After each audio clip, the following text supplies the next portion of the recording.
Welcome to Bethany, Southern Nazarene, and Southern Arkansas getting ready to kick off in a Great American Conference matchup right here on SNUathletics.com. Thanks for joining us. I'm Joel Reagan along with John Hale. Lizette Casas joining us as well as the camera operator today for this Great American Conference football contest between a couple ball clubs tied for fourth in the GAC and very similar ball clubs. And Southern Nazarene, a team that hasn't been able to win at home, and Southern Arkansas, a team that hasn't been able to win on the road. And John, something's going to give between one of these teams. Well, it seems like we're in opposite land, you know, Joel. Like, right. Like SNU, a team that's been historically poor, but has come out and had a record-breaking year so far. But they can't seem to get it done in front of their home crowd. I mean, they haven't even scored any points in Bethany. And then there's Southern Arkansas, who hasn't been able to win on the road. So you're right, something's got to give. SNU pulling out a win or Southern Arkansas going ahead. This is a big game, though, for both teams, as whoever wins is going to get sole possession of fourth place. Exactly. Southern Arkansas opened the season ranked in the top 25, but lost to Arkansas Tech, and they beat Harding and Southwestern. And they stumbled against Northwestern, and of course they came off of a big win against Oklahoma Baptist, 56-27 last week. And the SNU big win last week on the road again in Arkansas. And what will it take for SNU to kind of transfer that to here to Bethany? Well, they not only beat Henderson State last week, a team that they have never beaten before, right, just like the other two wins that they had this year. But they beat them in the most lopsided win they've had in the history of them being in Division II. They beat them by 18 points. They've got to transition that confidence and that dominating kind of attitude against the team who, frankly, is much better than the Reddies. Southern Arkansas is coming in with the number one passing offense in the GAC, so they're gonna look to move the ball, but SNU's defense is going to have to come up real big. Thankfully, they're being led by the reigning GAC Defensive Player of the Week in Derek Carmouche. And, of course, some turnovers have been part of that. Carmouche with a big interception last week. Well, he had a 60-yard interception taken to the house on a pick six. That was early in the first quarter. Other than that, the Crimson Storm forced two more Henderson State turnovers, and one of them should have been another pick six by Josh Jordan over there at the 5-yard line of his own 5-yard line of SNU. He took it all the way back to Henderson State's 5-yard line. And from what I've been told, I talked to him this week, he wasn't even mad that he didn't get to the end zone. He was just tired. Right. It's a long way to run. But those turnovers can kind of be an equalizer against the big offense. If you can force turnovers, obviously that's a big factor. For SNU, the offense, Jacob Spady threw for 3 touchdowns, ran for another, had 150 yards passing, 89 yards rushing. And of course, we talked about the big defense today. So, obviously, offensively for SNU, the 2 times I've seen them here in Bethany, early on, be able to drive the ball well, not able to finish drives, and they've kind of run out of gas here in Bethany. So, what will have to change for SNU offensively? Well, like I said, they got to transfer that dominating attitude that they had against East Central, not so much Harding, but definitely against Henderson State. And they got to transition that to the attitude of every time that we touch the ball, we're going to score. And you could see it at SNU when they went to Arkadelphia last week. They had it in their eyes that if we have the ball, we are getting to the end zone. They've got to have that same kind of mentality against an Southern Arkansas team that's pretty good in rushing offense, pretty good in rushing defense. They're good at stopping rushing offenses. They're one of the best in the conference. So, and frankly, that's what SNU loves to do. They love that read option, so they're going to have to find a way to power through that tough defense by the Mule Riders. Talk about Reed Roloffs, kind of emerged in the starting role last week, and talk about kind of what he's been able to add there. Reed Roloffs is coming off a couple of giant games, making some clutch catches from Jacob Spady and Jackson Hopking this season. He's had a couple that you just look at him and you're like, how is this guy not on the SC Top 10 making that da-da-da sound whenever he comes up with them? He had a ridiculous one against Harding, and then whenever they went to Arkadelphia, he caught another one straight out in front of his defender. He had to manipulate his body in a really weird way to get to that ball. But Reed Roloffs, he's becoming the surefire target because he's so big with that 6'4" frame that he's going to get up and get almost every single ball that's within an arm of him. Well, let's go through the starting lineups first. Go ahead and tell us what the starting lineups for Southern Arkansas. Southern Arkansas going off of starting with their offense. They're led out of the huddle by their quarterback, number 2, Barrett Renner, followed by number 21, Michael Nunnery at running back. Their fullback is Garrett Turnbull. At the tight end position, Tanner Hudson. Starting at the wide receiver positions is Jonathan Weisheat, Darian Ordoin, and Corons Higgins. On the big hog mollies for the Mule Riders, Roy Blaylock, Chandler Nance, Trey Thomas, Drew Crawford, and Colby Greason going to lead the charge on that front line. For SNU, the defensive end, Zach Lloyd, nose guard, Marin Belitek, Stephen Price, the other defensive end, Tristan Slinker, and the inside linebacker, Miles Roll, the other inside linebacker, Brian Jackson, an outside linebacker, Angel Hernandez, the other outside linebacker, 2 safeties, Anthony Stevens, Josh Jordan, Derek Carmouche, we talked about him, the defensive player of the week in the GAC, and Dorian Harris, the other cornerback for SNU. What about the Southern Arkansas offense? On the other side, or the defense, excuse me. Defense, rather, yes. On the defensive side for the Mule Riders, they're led up front with the defensive end, number 94, Anthony Washington. At the nose guard position, number 55, Travis Williams. Defensive tackle, Antonio Washington. Devondrick Lezon. He's at the outside linebacker position, as well as in the middle linebacker position, Kobe McDonald. At the wide linebacker position, at the will linebacker position, Corey Jenkins. And making up the secondary for the Mule Riders, Darren Crawford, Lorenzo Watkins are the 2 cornerbacks, and the free safety is Kasim Smith. And back there for the returner is Elgin Moore. For SNU's offense, start off with the offensive line, Yvonne Maisonette at left tackle, Will House at left guard, center, Jacob Aguilar, Mark Roll, the right guard, Brake Kalman, the right tackle. Reed Roloffs, split end, the ex-wide receiver, Reese Carlson, Jacob Spady at quarterback, Nate Walker, the wide receiver, running back Daniel Ramos, the third, and then Devin Brady, the tight end for SNU. So SNU coming up in Southern Arkansas, getting set for kickoff. Both teams, the captains, meeting at midfield for the coin flip, and we'll see how this ball game starts. SNU, like you said, obviously wanting to win a ball game, wanting to get up to a good start here, get some points on the board. I think maybe at times, if you've gotten those 2 games, not been able to score, that can kind of become something that gets in your head a little bit. If SNU can get down the field and put one in the end zone in the first quarter, that will pay dividends towards a better result at home, because they're not a first half team. Let's be perfectly honest. They didn't score their first half points until the first quarter points. Excuse me. They didn't score their first quarter points until that game against in Arkadelphia against Henderson last week. So they've scored 14 points in the first quarter, only 6 in the second. Then you look at the third and fourth quarter, 48 points, 35 points. So they've been able to score in the second half, but obviously you want to get off to a good start. Now that last game was a big confidence builder for Jacob Spady, because Jacob Spady, he could do anything he wanted with that football last week on offense. He threw it to Devin Brady, he threw it to Reed Roloffs. He got a big time. You could probably say that the game was over whenever he hit a 40-yarder to Zach Walker towards the end of the fourth quarter. So he has options. But once again, SNU loves to run that read option, and he's a big integral part of that with those big strides. He's going to have a tough day running the football against a very good Southern Arkansas running defense. Southern Arkansas will receive, it looks like, to the opening kickoff from Southern Nazarene. They're going to defend the end zone on your right to the south, and SNU kicking off, defending the end zone on the left to the north. So we get set here for SNU and Southern Arkansas.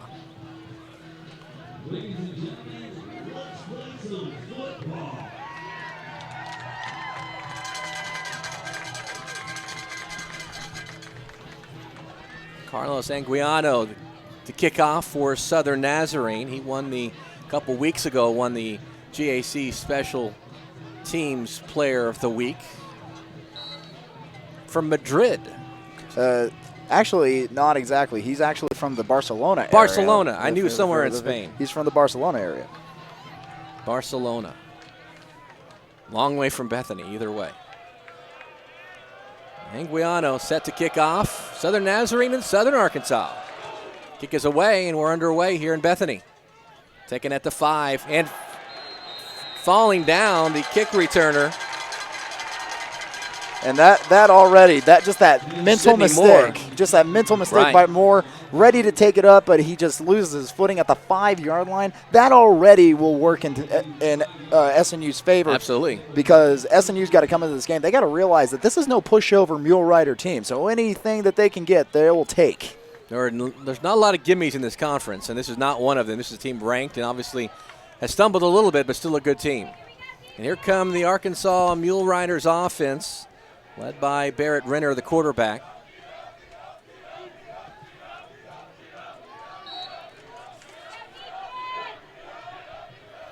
And here come the Mule Riders, starting from 1st and 10 from the 5. Snap. Handoff over to the right side. Gain of about 3.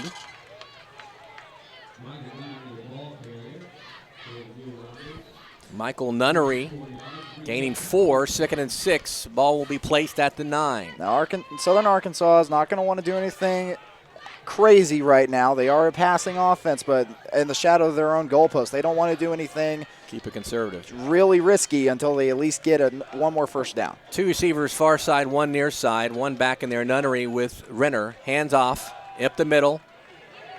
Not much going. Looks like he got back to the line of scrimmage. Maybe gained a yard. Looks like they're going to spot it at the 10. So it'll bring up 3rd down and 5.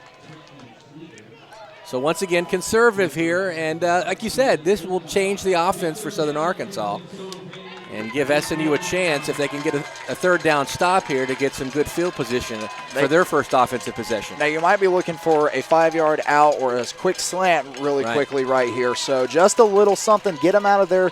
Get a first down. It's a 5-yard difference to get to that stick. But this is exactly where SNU needs to be defensively. They need to cause these passing offense. Snap to the Renner. Handoff to Nunnery. He will get stopped at about the 12-yard line. Gain of 2. It'll bring up 4th down. So 3 straight running plays. Very conservative. SNU able to defend them well. And Southern Nazarene poised to get some good field position here for their first offensive possession. Well, that was Anthony Stevens coming in from the cornerback position, came all the way back and laid one thick on the midsection of the running back, and he let him know that he's not going to get very much, maybe a yard. You think you bring pressure here on this punt? If you're SNU, you could, but SNU I think will just want to be. We had a player coming on late here for the Crimson Storm. Noah Wells coming on as the ball was snapped. And we'll see if as they blow the whistle. I don't know if we had.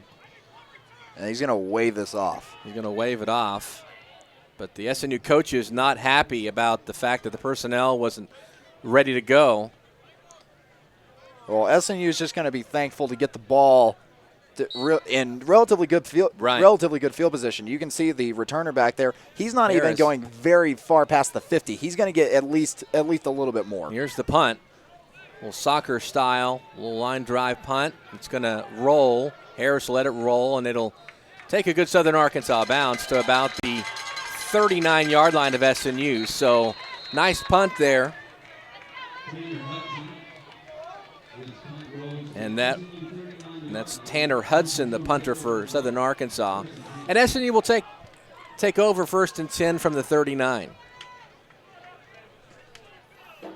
Crimson Storm led by Jacob Spady, the 6'5", 195 junior out of Hinton. Completed about under 55% of his passes, 7 touchdowns, just under 500 yards for Spady, leading the Crimson Storm out onto the field for their first offensive possession. So a good first stop for SNU, and now the Crimson Storm trying to get on the board. And once again, this first drive will go a long way in this game to set the tone. Jacob Spady knows that his defense pretty much did him a favor, and how he's going to have to capitalize. 1 receiver on either side, a couple backs in there with Spady. Now, I can't quite see it right now, Joel, but what SNU did in Arkadelphia last week, they like to put number 15, Reese Carlson, who's normally a wide receiver, they're going to put him at a fullback position. Right, I can see that, right, yeah. Just to Spady's left. It's been working. It worked out very, very well early against the Reddies last week. Receiver in motion. Spady takes the handoff. He'll take it up the middle for a first down and more, down to the Southern Arkansas 46. Now, you could tell that was a broken play, but Spady made something out of nothing. Big time play right there by the junior quarterback, excuse me. And he's been able to run the ball. He's close to setting some records rushing-wise for Southern Nazarene, career records. Now, one receiver either side. Handoff. Gets to the maybe a yard, maybe a half yard. And that was Zach Walker, and his helmet came off. He's going to be replaced by Nate Walker. So really no gain. 2nd and 10, still at the 46-yard line.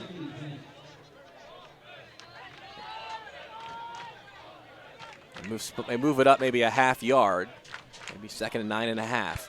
Snap to Spady, now looks back at the SNU sideline. 2 receivers either side. On the slot, and Ramos. They hand the ball off to Nate Walker. Walker down the Southern Arkansas sideline for the first down. Going to be out of bounds at about the 35-yard line. After that second cut that he made to try and be patient with the play, he reached full speed very, very quickly, and he made up about 6 yards in a blink of an eye. Very great running by Walker. So Nate Walker comes out, Zach Walker back in. We'll see those two in different personnel packages for Southern Nazarene. One receiver near side. 3 backs in there with Spady. Hands it off to Ramos. Nope, actually it's not. Spady keeps it. Fools everybody, including me, and he'll be out of bounds at about the 13-yard line for Southern Arkansas. So Southern Nazarene able to run the ball here, and they're inside the red zone. Now, I understand why you're saying Southern Arkansas. I mean, we haven't seen SNU move like this at home yet, so it kind of threw us off a little bit. Right. So SNU inside the red zone. They've actually been really good in the red zone. 10 of 12, all touchdowns for Southern Nazarene. Spady, 2 receivers far side, 1 near side, now in motion with Ramos. He will keep it again as he fakes. Nothing happened in this time, though. That's when it was snuffed out by Southern Arkansas, and Spady will get to about the 15. So lose about 3 yards on that play. So it'll bring up 2nd down and 13. Well, Southern Arkansas has been giving up a couple big-time running plays, but that time they knew that Spady wanted the ball in his hands, and they tracked him down pretty quick. So it'll bring it up 2nd and 13 from the 15. 10:21 left to play in the first. SNU got a 3 and out on their first defensive possession. Decent field position, and they've rushed the ball down the field to the 15. 2 receivers far side, 1 near side. Ramos in the backfield with Spady. And they're not going to be able to get this one off. They don't get it off, and it looks like that they did get maybe a timeout before the delay of game. 10:01 left to play. We're scoreless. SNU driving. We'll have more in a minute. This is SNUathletics.com.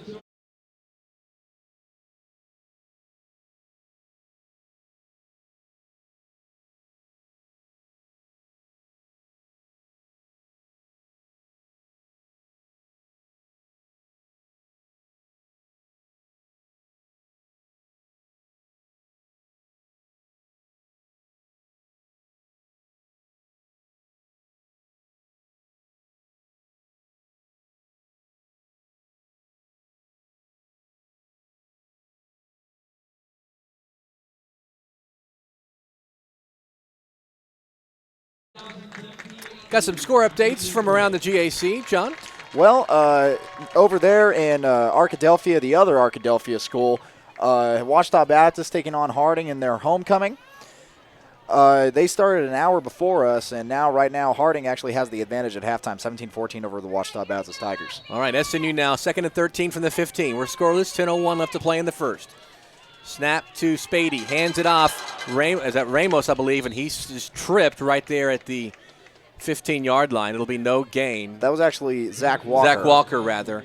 And had maybe a little bit of running room there, but just tripped. Second player we've seen tripped today. Of course, we did have some rain here in the metro area last night, but not sure how it would affect the field conditions here on this field, on this turf field. But second player, we saw the Southern Arkansas kick returner trip at their own 5.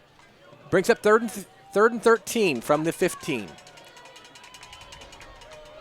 2 receivers near side, 1 far side. Ramos in the backfield with Spady. Snap to Spady.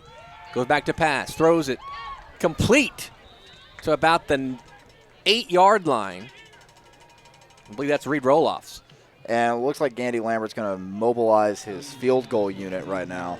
Yeah, brings up 4th and about 5. About 5. But looks like he might keep the offense on the field. He's already used a timeout. 20, but it's about 20 on the shot clock, the game clock, the play clock. And SNU will keep the offense on the field. Roloffs and Zach Walker on the near side. 1 receiver far side. Ramos in the backfield with Spady. He's back to pass, and he's going to be sacked. And Southern Arkansas with a good defensive stop inside the red zone, and SNU will turn the ball over on downs. Well, coming in from the blind side, Spady couldn't see it. Didn't have time. Well, that hurts Southern Nazarene. I mean, they started out against Arkansas Tech very similarly. They started out moving down the field a little bit, get inside the red zone, and then they're stuffed on 4th down. So now but that puts a lot of pressure on the defense to go out there and get another stop against a slightly better field position than what they started out with. Right. So Southern Arkansas will take over 1st and 10 from their own 13. And if you're SNU, you want, obviously, Southern Arkansas, since they're not inside the shadow of their own end zone, they may be a little less conservative this time. Renner will hand off, and nothing going. Southern Nazarene has that snuffed out up the middle. He got met immediately at the line by number 19, the outside linebacker, Angel Hernandez. Angel is a freshman out of Huntington Beach, California. Out of Orange County. Nunnery goes nowhere. Now 3 receivers lining up for Southern Arkansas far side.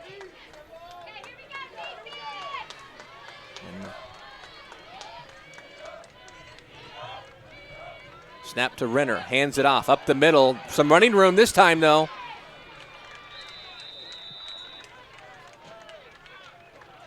For Keandre Purifoy. And he will get a first down to the 27. So 1st and 10 for Southern Arkansas, their first down. All right, now you'll look to see, you maybe start to see some passes on 1st down now by Renner. 2 receivers far side, 1 near side. Renner takes the snap, hands it off again. Some running room on the right side. Breaks through to the 50, to the 45, down to the 42-yard line. That is Keandre Purifoy again, the sophomore. And now Southern Arkansas inside SNU territory. 1st and 10 from the 41, keeping the pace up. Are the Mule Riders. 3 receivers near side in the pistol. Renner back to pass. Throws left side. Has a man open and caught. That's number 4. That's Sidney Moore. And he will catch the ball and fall down at the 3 of SNU as Moore got behind his man. So it'll bring up 1st and goal from the 3. Southern Arkansas making some personnel changes. And here back come the Mule Riders. 1st and goal from the 3. Up the middle is Nunnery, and he'll be in for the touchdown. So Southern Arkansas takes advantage of the stop inside their own red zone and drives down the field pretty methodically, John, and it's 6-0. Well, that was a pretty quick drive all the way down from their 8-yard line or 10-yard line all the way down to a touchdown. And not a whole lot of time. Southern Arkansas opened up in a big way after stalling the first time, but now Southern Nazarene has to come out following the PAT. Bradford Grimm's kicking, making the extra point for Southern Arkansas, and it will be through and good. It's 7-0 Southern Arkansas. 6:45 left to play in the first. This is SNUathletics.com.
Seven 0 Southern Arkansas over Southern Nazarene. 6:45 left to play in the first. And John, we've got another update here in the GAC. Well, we got a game going on with the Henderson State Reddies and the Oklahoma Baptist Bison. Oklahoma Baptist trying to find their first win of the year. They're currently up in Shawnee against Henderson right now, 7-0 with 9:49 left in the first quarter. Bradford Grims will kick off for Southern Arkansas. They drive down the field. 87-yard drive and lickety split for the Mule Riders, and they lead 7-0. Jekyll Davis back for SNU. Kick from Grims. It'll be short, taken at about the 8. And then knocked down. Davis is at about the 20, so a gain of about 12. There's a late flag thrown about the 36-yard line. This will be interesting because if you look back at that return, the tackler for Southern Arkansas kind of went a little bit high. Of course, but the flag was thrown about 15 yards the other way, so I'm curious. It came in high, but I mean, I'm sure this is an unsportsmanlike penalty. And it'll be against. They call it on both. Okay, so they had unsportsmanlikes on both teams and offsetting. Well, even though they're offsetting, that is still their first. That's their first Right. unsportsmanlike penalty. They get another one, they're gone. Right. So you have to be careful. So 1st and 10 from the 20. Southern Nazarene will take over. And right now for SNU, obviously been able to use the run a little bit in that first drive, get inside the red zone where it kind of stalls. So do you expect more of that, Fair, from the 20? I expect a little bit more of the same. I also expect Jacob Spady to at least look to read roll-offs for Reese Carlson just a little bit more downfield, but mainly I expect them to stick with the read option. Keep what got him here. Two receivers far side. Slot on the near side. Man in motion is Devin Brady. Handoff. Nope. Once again, faking me is Spady. But not much going. Gains about 2 on that play. It'll bring up second down and 8 from the 22 for SNU. Each team keeping the tempo up as they line up quickly. SNU looking for the play call from the sideline. Nobody huddling here. One receiver on either side. 2 backs in there with Spady. In motion, Zach Walker. Now, Spady will keep it, and he will get up to about the 27-yard line, gain of about 5. He was in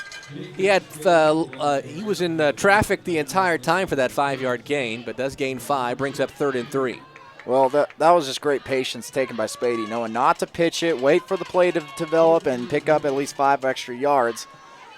Brings up a 3rd down and short. SNU about 36% on the 3rd down, 21-59. But this is something right now. Southern Nazarene needs to pick up this 3rd down. This is a pretty big one for the Crimson Storm. So 3 receivers on the near side. Ramos in the backfield with Spady. Takes a snap. and he will keep it again on the option and will not pick up the first down. Gains about maybe 1.5. That'll bring up 4th down. And you'll see the punt team come back out.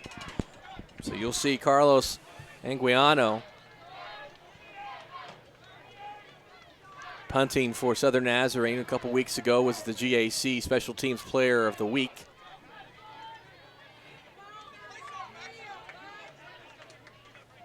Jonathan Weisheidt will be back at about his 26-yard line to receive this punt from Anguiano. Some pressure coming. Gets it away, bounces at the 30, picked up by Weisheidt, hit once, but he gets away from it, and he will not be able to get away from the second guy, and he's tackled at about the 27-yard line for Southern Arkansas.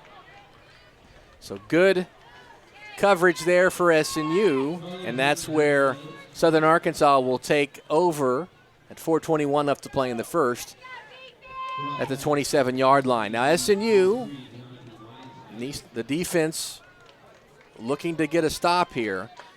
That second possession for Southern Arkansas, they drove down the field pretty easily, 87 yards. Renner with the football in the pistol formation, 3 receivers near side. Hands it off, and then couple yards. That is Michael Nunnery, the senior. They're going to give him 1, so 2nd down and 9 from the 28. Well, it'll be important for SNU to maintain that running game, but when it comes to the passing game, they got to make sure that no one gets behind the defenders, because that's what killed them in that last drive. They just got one person just slip by them. Hand off to Renner. He will pitch it, and in the air.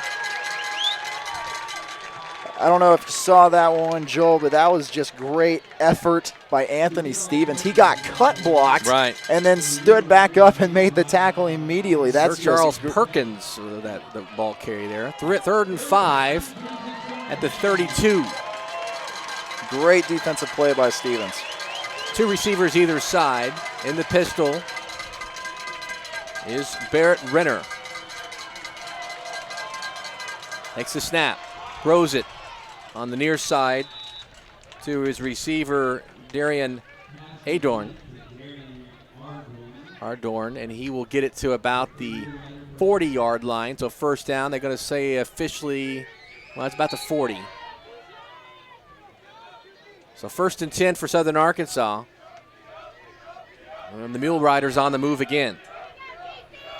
3 receivers, far side. Back in the backfield with Renner. Man in motion. Fake a handoff. Now throws it. Man gets behind him and caught. Number 11, that's Tanner Hudson. He gets all the way down to the SNU 34. And once again, a man gets behind the secondary. And the Mule Riders in Crimson Storm territory. That's just a little bit too quick, as SNU would like it. Personnel changing here as Mule Riders push the tempo. I mean, that's just a great route running with two receivers in the same kind of area, split the defender. Great read by Renner, but now SNU has to find a way to stick with their men. Man in motion, Renner, the handoff to Nunnery. Nunnery breaking tackles, gets down to about the 27-yard line of Southern Nazarene. So bring up a 2nd and 3, 2:15 left to play in the first quarter, 7-0 Southern Arkansas. And the Mule Riders driving. Nunnery will come out, be replaced by Keandre Purifoy, and he will be in the pistol. 3 receivers, far side.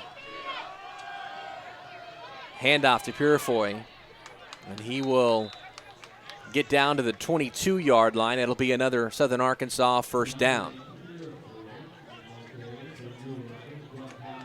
Tempo continuing for the Mule Riders. Now 3 receivers near side. Renner getting set to take the snap. He does. Rolls out, left side, looking for somebody. And this time he's just going to throw it away. Didn't have anybody. Good coverage by Southern Nazarene. Bring up 2nd and 10. Now SNU will look to stop this possession right here really, really quick. because if SNU can get a stop here and at least hold them to a field goal, because I don't care. I mean, it's the Division II, so the kickers aren't for sure all the time, except for maybe a chip shot range. So if SNU can hold to a field goal here, that would go a long way. Southern Arkansas looking towards the sideline for the play. Receivers on either side. Renner in the pistol. Fakes a handoff, throws it, and complete. Short pass. That's to Sidney Moore, and he will get to about the 18-yard line. Gain of about 4. Will bring up 3rd down and 6. So a big 3rd down here for Southern Nazarene. Need a stop right here. At least try to hold them to a field goal attempt. Receivers on either side. Looks like they're going to bring in a big jumbo package, try to power this one in. Right. Just need to get 6 yards here. Hand off to Renner. Now he's going to look to throw. Throws it left side, caught by number 45. That's Garrett Turnbull, this fullback, who gets it down to about the 12. And that's going to be enough for a 1st down. So now 1st and goal for the Mule Riders from the 12-yard line. Actually, not 1st and 10, rather. This is from the 12. It would be to the 2. So they have to get to the 2 for a 1st down. Turnbull will come out, replaced by Jonathan Weishaupt. 2 receivers, far side, 1 on the near side. Nunnery in the backfield with Renner. Renner takes a snap, throws it. The corner of the end zone, trying to make a one-handed catch with Jared Lancaster. Unable to do so. It'll bring up 2nd down and 10. Ball was thrown in a good place by Renner. Not really any chance the SNU defender could get to it, but Lancaster did get a paw on it, but unable to bring it down. 2nd and 10 from the 12. Just 18 seconds left here in the first. It's 7-0 Southern Arkansas, and they're trying for some more. Well, on that last play, I don't think he's going to make that unless his name is Odell Beckham Jr. Hey, everybody wants to try these days, right? Oh, yeah. Renner throws it right side, caught, and knocked out of bounds. No, incomplete. They're going to say incomplete. The ball was thrown in lots of traffic. Just kind of down the line there. So it'll bring up 3rd down and 10 from the 12. And another big 3rd down here for Southern Nazarene. It's an even bigger one because now it's a much different situation. 3rd and 10 is a lot more manageable for the defense than 3rd and 5.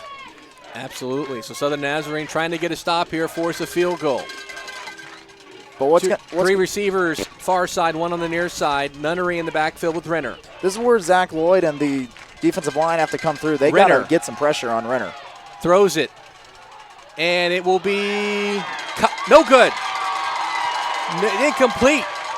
And it looks like the Southern Arkansas player who went up for it maybe is hurt. He is down now crouching. Great defensive play by SNU as that receiver's getting tended to. But I think he actually caught it, but was hit out of bounds before he could actually grab onto the football, right? Or put a foot on the ground. So big time play by SNU. Either way, it brings up 4th down, and that'll bring up the field goal unit. This will probably be the last play of the first quarter, Joel. 5 seconds left to play in the first quarter. Bradford Drims will kick. Jared Lancaster, the holder. Jaden Parrish, the deep snapper. And they wait as the receiver is tended to for Southern Arkansas. Like he's all right. He's back up on his own power. I think he did catch the ball, yeah, but he just couldn't. And that's a credit to the SNU secondary, absolutely, hitting him out of bounds in the right place.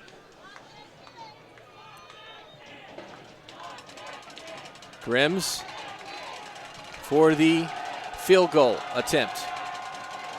Kick is up, and it is good.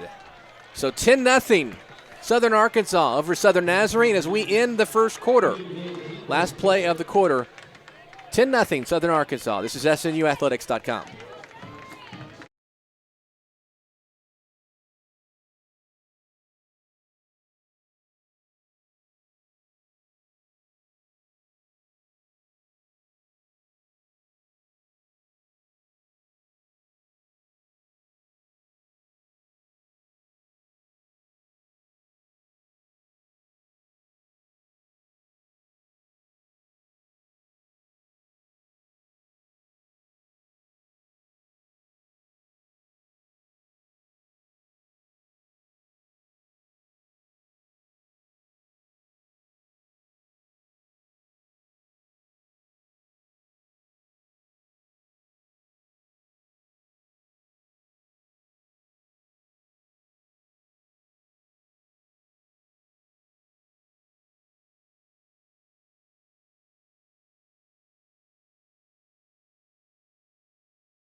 10-0 Southern Arkansas as they get set to kick off here to start the second quarter. SNU going to try and get on the board here.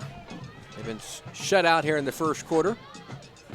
Bradford Grimms will kick off for the Mule Riders. Well, SNU scoring no points in the first quarter is nothing new to them, Joel. So SNU, well, they scored even fewer points in the second quarter. Exactly, so exactly. Something needs to happen here for the Crimson Storm. Ball kicked in the air.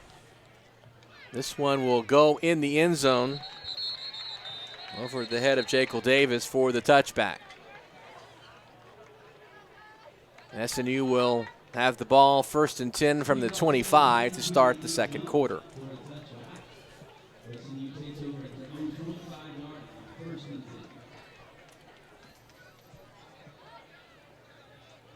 So what do you expect here? We've seen some in that first possession, been able to run the ball. Saw a little bit the second possession as well, but SNU has to have a sustained drive, and they're going to have to, travel 75 yards to get there. Well, SNU is not really a passing offense, but they're going to have to find a way to mix and match it just a little bit.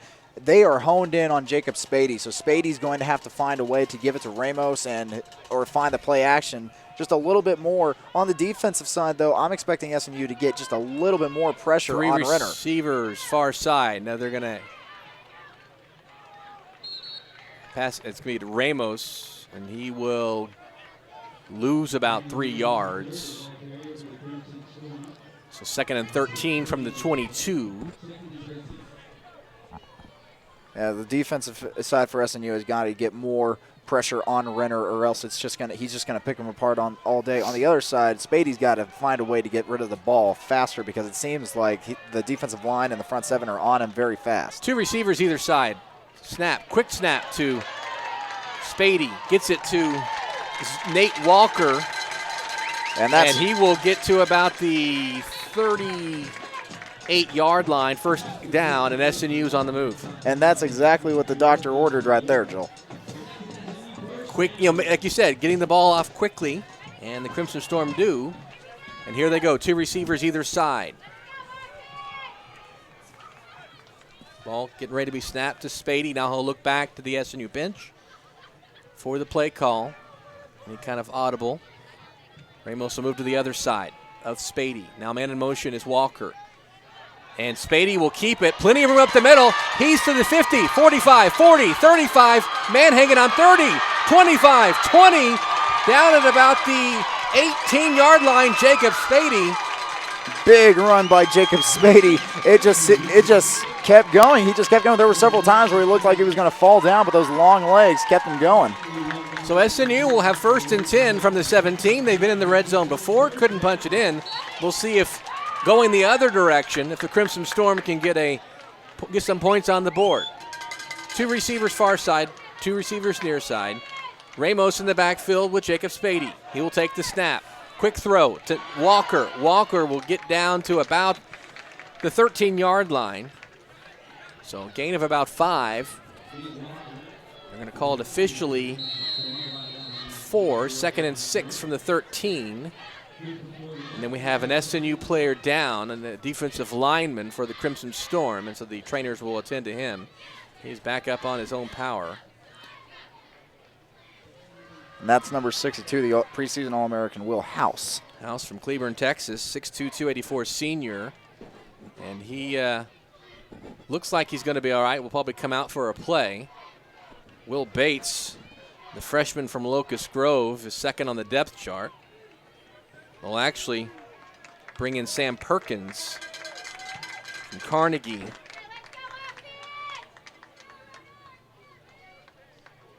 Devin Brady coming in. Jacoby Hicks coming out for Southern Nazarene. 4 backs in the backfield with Spady. 1 receiver now breaking out is Zach Walker. Spady to Ramos. Nothing going there. Going to lose a yard. Maybe actually no gain. Brings up 3rd and 6 from the 13. Now, if I'm Southern Arkansas, I'm looking at big number 66. And, yes, he may be a very big lineman, but 6'4", 330. But he isn't getting as much time as a preseason All-American and not nearly as much experience. So if I'm Southern Arkansas, I'm sending blitz right up the middle towards that left guard. Perkins is on the 2 deep on both tackle positions, but now playing in guard. Spady rolling out right side, pressured, almost gets the ball off, caught. Nope. Are they saying it's a catch? They're going to say incomplete. Incomplete pass there about the. So SNU will have a 4th down and 5.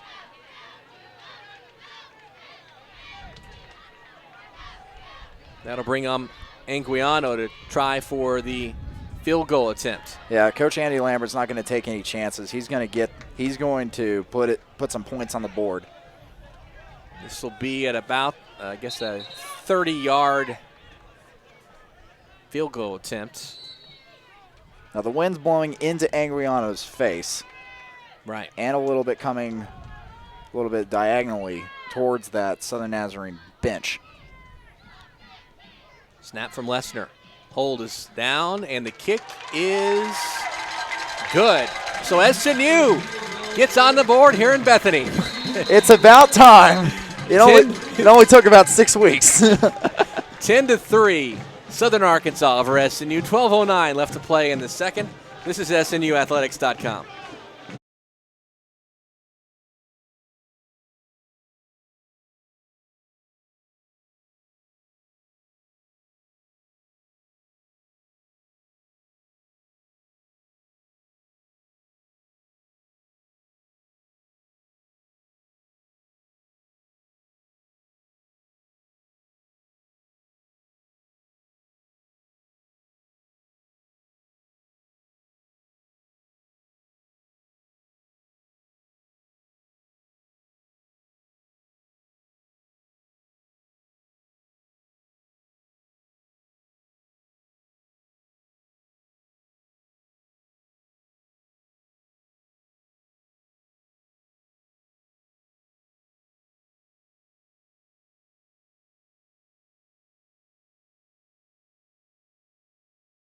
(10-3) Southern Arkansas over Southern Nazarene. 12:09 left to play here in the second quarter. SNU gets on the board here in Bethany with a field goal, and Carlos Anguiano will kick off for the Crimson Storm. We'll have some GAC score updates coming up here in a little bit as a bunch of the other ball clubs in the conference getting underway this Saturday afternoon.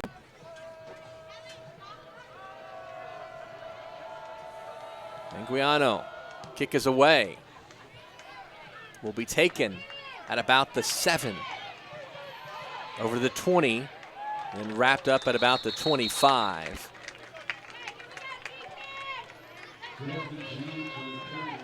Number 1, that's Desmond Jones on the return for about 13 yards. And Southern Arkansas will set up shop, leading by a touchdown here. 12:03 left to play in the second, rather.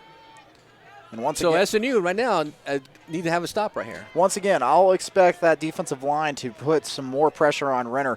Zach Lloyd is a big, strong defensive end. He's going to have to find a way to punch through that big Southern Arkansas line. 3 receivers, far side, handoff, and up the middle. It's like Purifoy. Yes, it is. And he will get to about the 31-yard line, right, the 32-yard line. Gain of 7 brings up 2nd and 3. Southern Arkansas has had success running the football to Renner. Now back to Purifoy. He will get across to the 36-yard line, so that'll be enough for a first down. And so it's 1st and 10, Southern Arkansas from their own 36. Purifoy will come out. Nunnery will come back in for the Mule Riders. 3 receivers far side, pistol formation.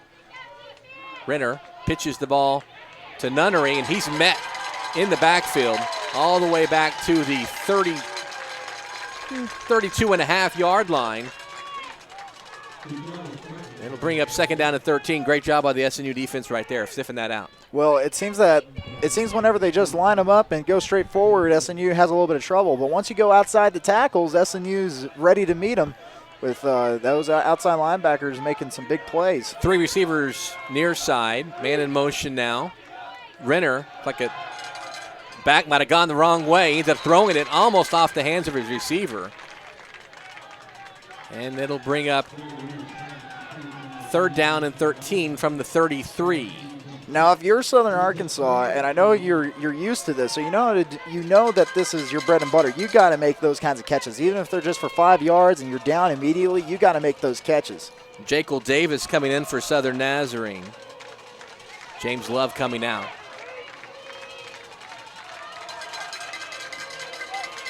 Pistol formation, 2 receivers near side.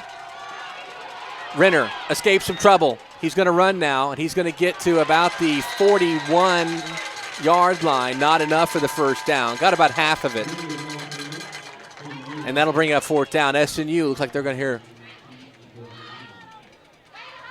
And there's force a punt. I was getting ready to say they're getting ready to force the punt, but I didn't want to say it too quickly. Hey, you don't want to say anything too quickly in the GAC, because once you think, oh, it's a punt, they'll come right back at you with another big pass So play. they will force the punt. It's official. The punt team, Tanner Hudson on the field for the Mule Riders from the 41-yard line. Dorian Harris, taking the punt. He'll get it about the SNU 15.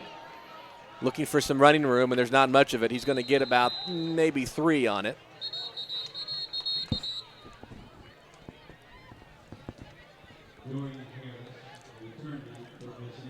And so SNU will take over after the big stop. 10-3, Southern Arkansas over Southern Nazarene. 9:53 left to play in the second. This is SNUathletics.com.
Here comes Jacob Spady and the SNU offense, trailing 10-3, 9:53. Snap to Spady. Handoff to Walker. Gets to about the 22-yard line. That's Zach Walker.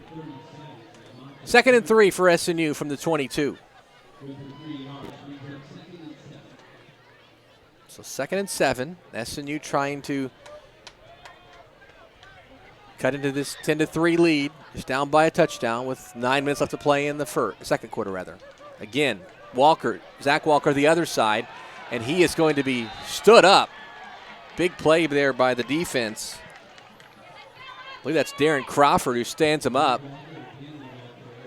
Well, now it's an obvious passing situation for Jacob Spady. It'll be interesting to see what kind of pass he kind of wants to dial up here, whether it be a long one to roll-offs or right up the middle with one of the Walkers or even Devin Brady. So it'll be interesting to see. Loss of 2 down to the 20, 3rd and 9. 3 receivers near side, 1 the far side. Snap to Spady, looking to throw, goes right side, and incomplete. A lot of jousting there on the Southern Arkansas sidelines, no flags. Now they're gonna call that no flag because Rolos was forced out of bounds. Then they're gonna say unintentionally. So, but that usually is a surefire bet because if Rolos can't get to that play, can't get to it, he's usually gonna draw that defensive pass interference penalty. So 4th and 9. So SNU will have to punt, and Guiano will be back to punt for the Crimson Storm, trailing 10-3. 8:41 left.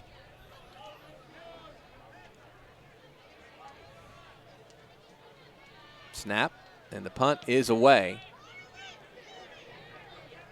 Weishaupt will take it at the 47, and he's knocked out of bounds. Gets about maybe, they're going to actually mark it at the 47. So Not much of a return for Weishaupt, but good field position for Southern Arkansas here at the 8:30 mark is right at midfield. Right at midfield, and now they're going to really look to put on some big plays right here, right up the middle, right up the gut, maybe another big pass play. SNU, once again, you got to get pressure on the quarterback. They have yet to do it effectively. And they've yet to been able to stop the run up the middle. Yep. 1st and 10, 47. Renner with 2 backs, 1 receiver either side, and they will go up the middle. It is Nunnery, and he is going to bulldoze down to the 45-yard line of Southern Nazarene.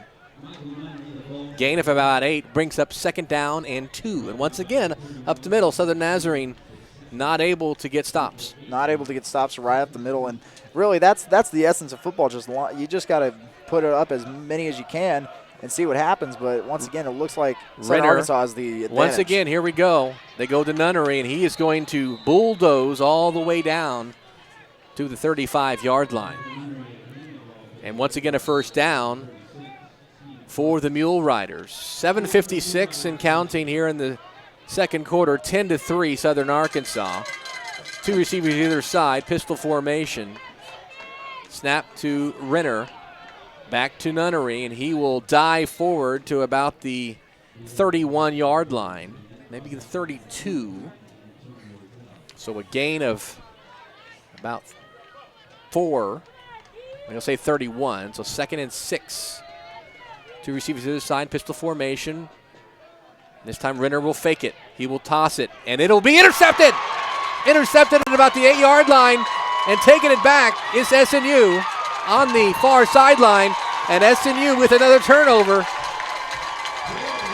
Southern Nazarene comes up big on the turnover. Is that Jekyll Davis?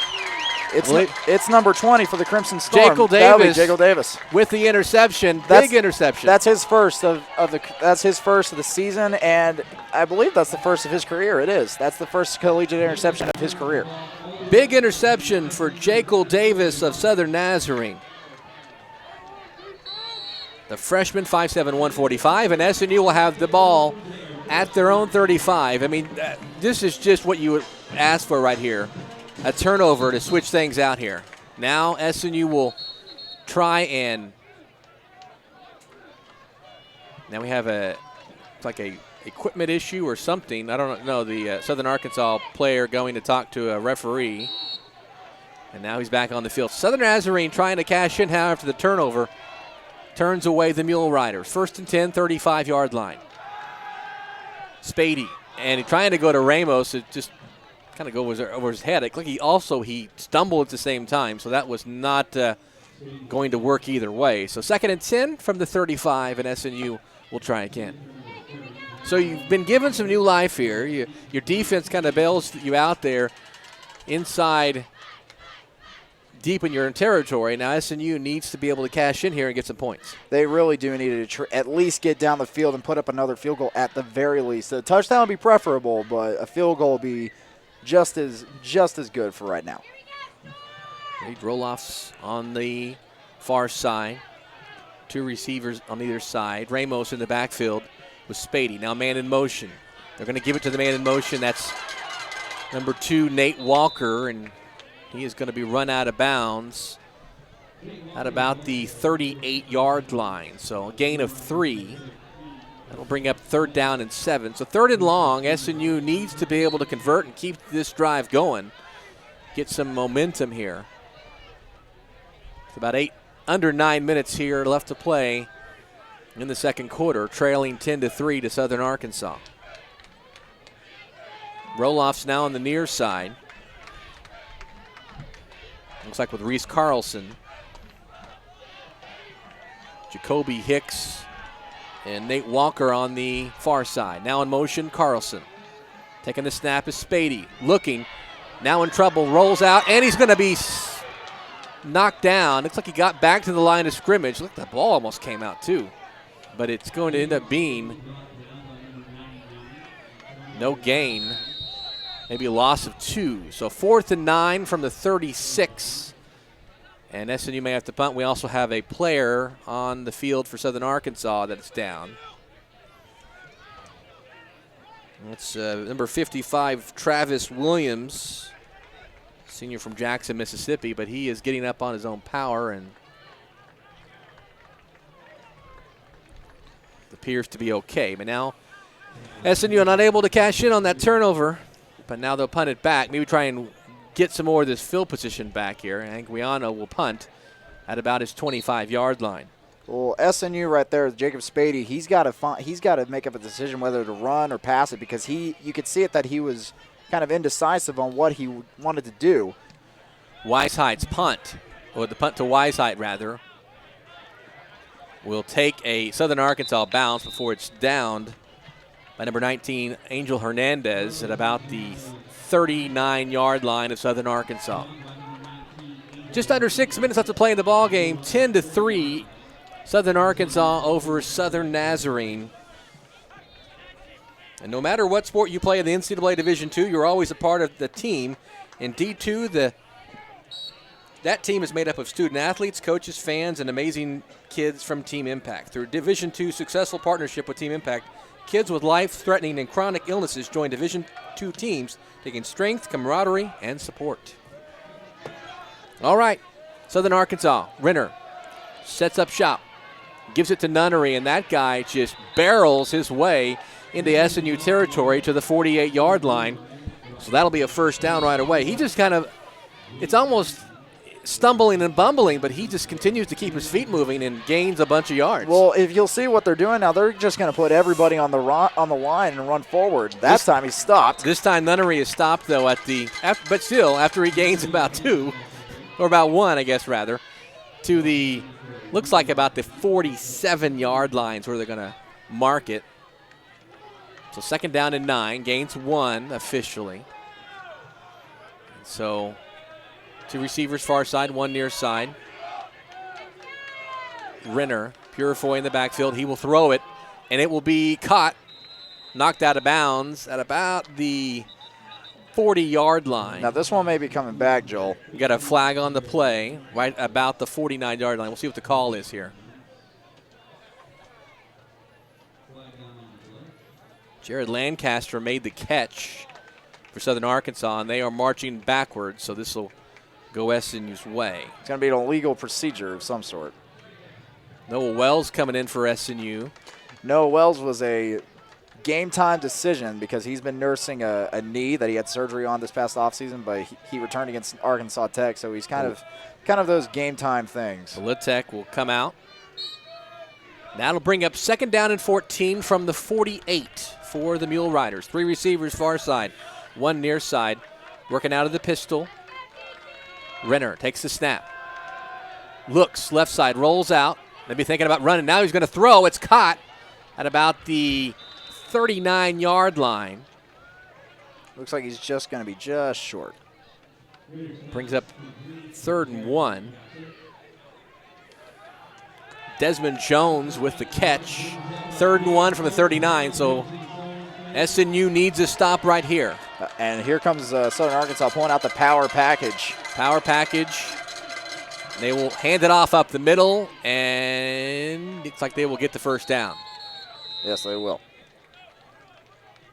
So what they've done so well in this ball game is run up the middle, and that gets them a first down there.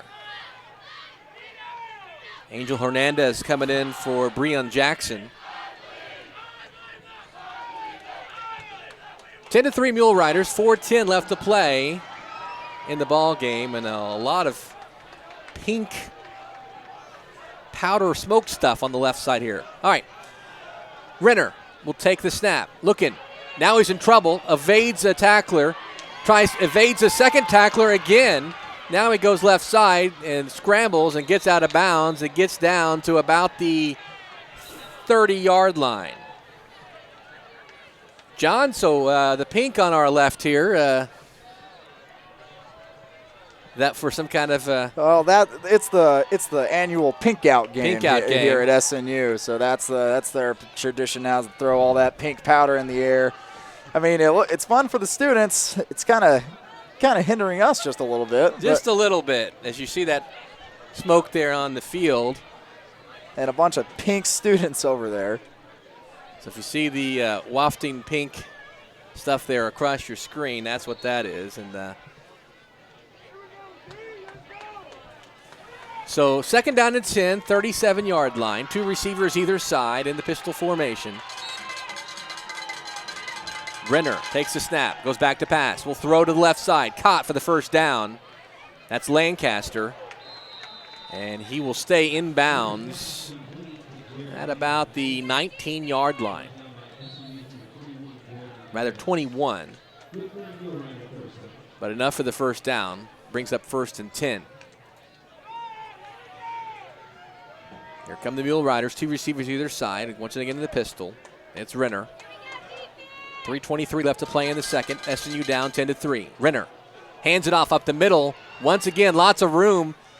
Barreling through tacklers all the way down to about the 12-yard line. Now SNU really needs to find a way to stop that middle run. They say 13, second down and 1. Now they'll go up the middle again. Nope, they're going to throw off of it and thrown over the head of his intended receiver, Jonathan Weisheidt. SNU had a man there to take away the run, and Renner throws the pass down the left side, but over the head of the receiver, Weisheidt. So brings up 3rd and 1 from the 13. A critical third down here for Southern Nazarene. Trailing 10-3 with about just under 3 minutes left to play in the second quarter. Some personnel changes for both teams. Quickly, here come the Mule Riders. And now we'll have a whistle blown before the play gets going. And we have a flag down here about the 12-yard line on the near side. This should move the Mule Riders back at least 5 yards. We'll get the call from the head official. False start on Southern Arkansas. So that makes the third down a little more advantageous for Southern Nazarene. Just a little bit, but once again, this is a high-powered offense, so it'll be interesting to see if Southern Arkansas can pull it out right here. 3rd and 6. Now from the 18.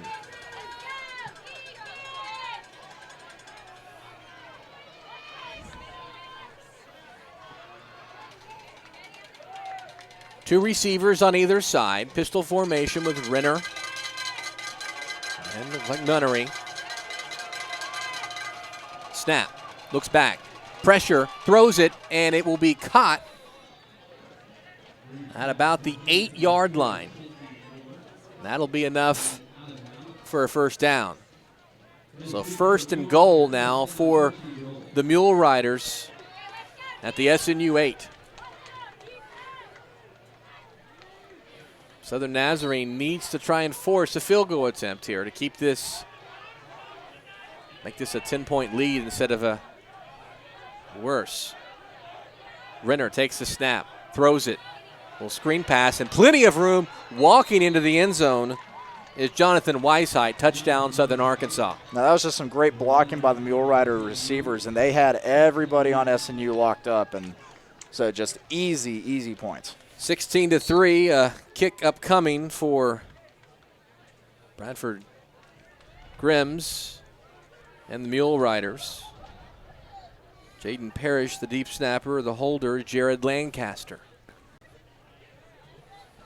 Extra point upcoming for the Mule Riders. And is up, and it is good. 17-3. Southern Arkansas over SNU. 2:17 left to play in the second quarter. This is SNUathletics.com.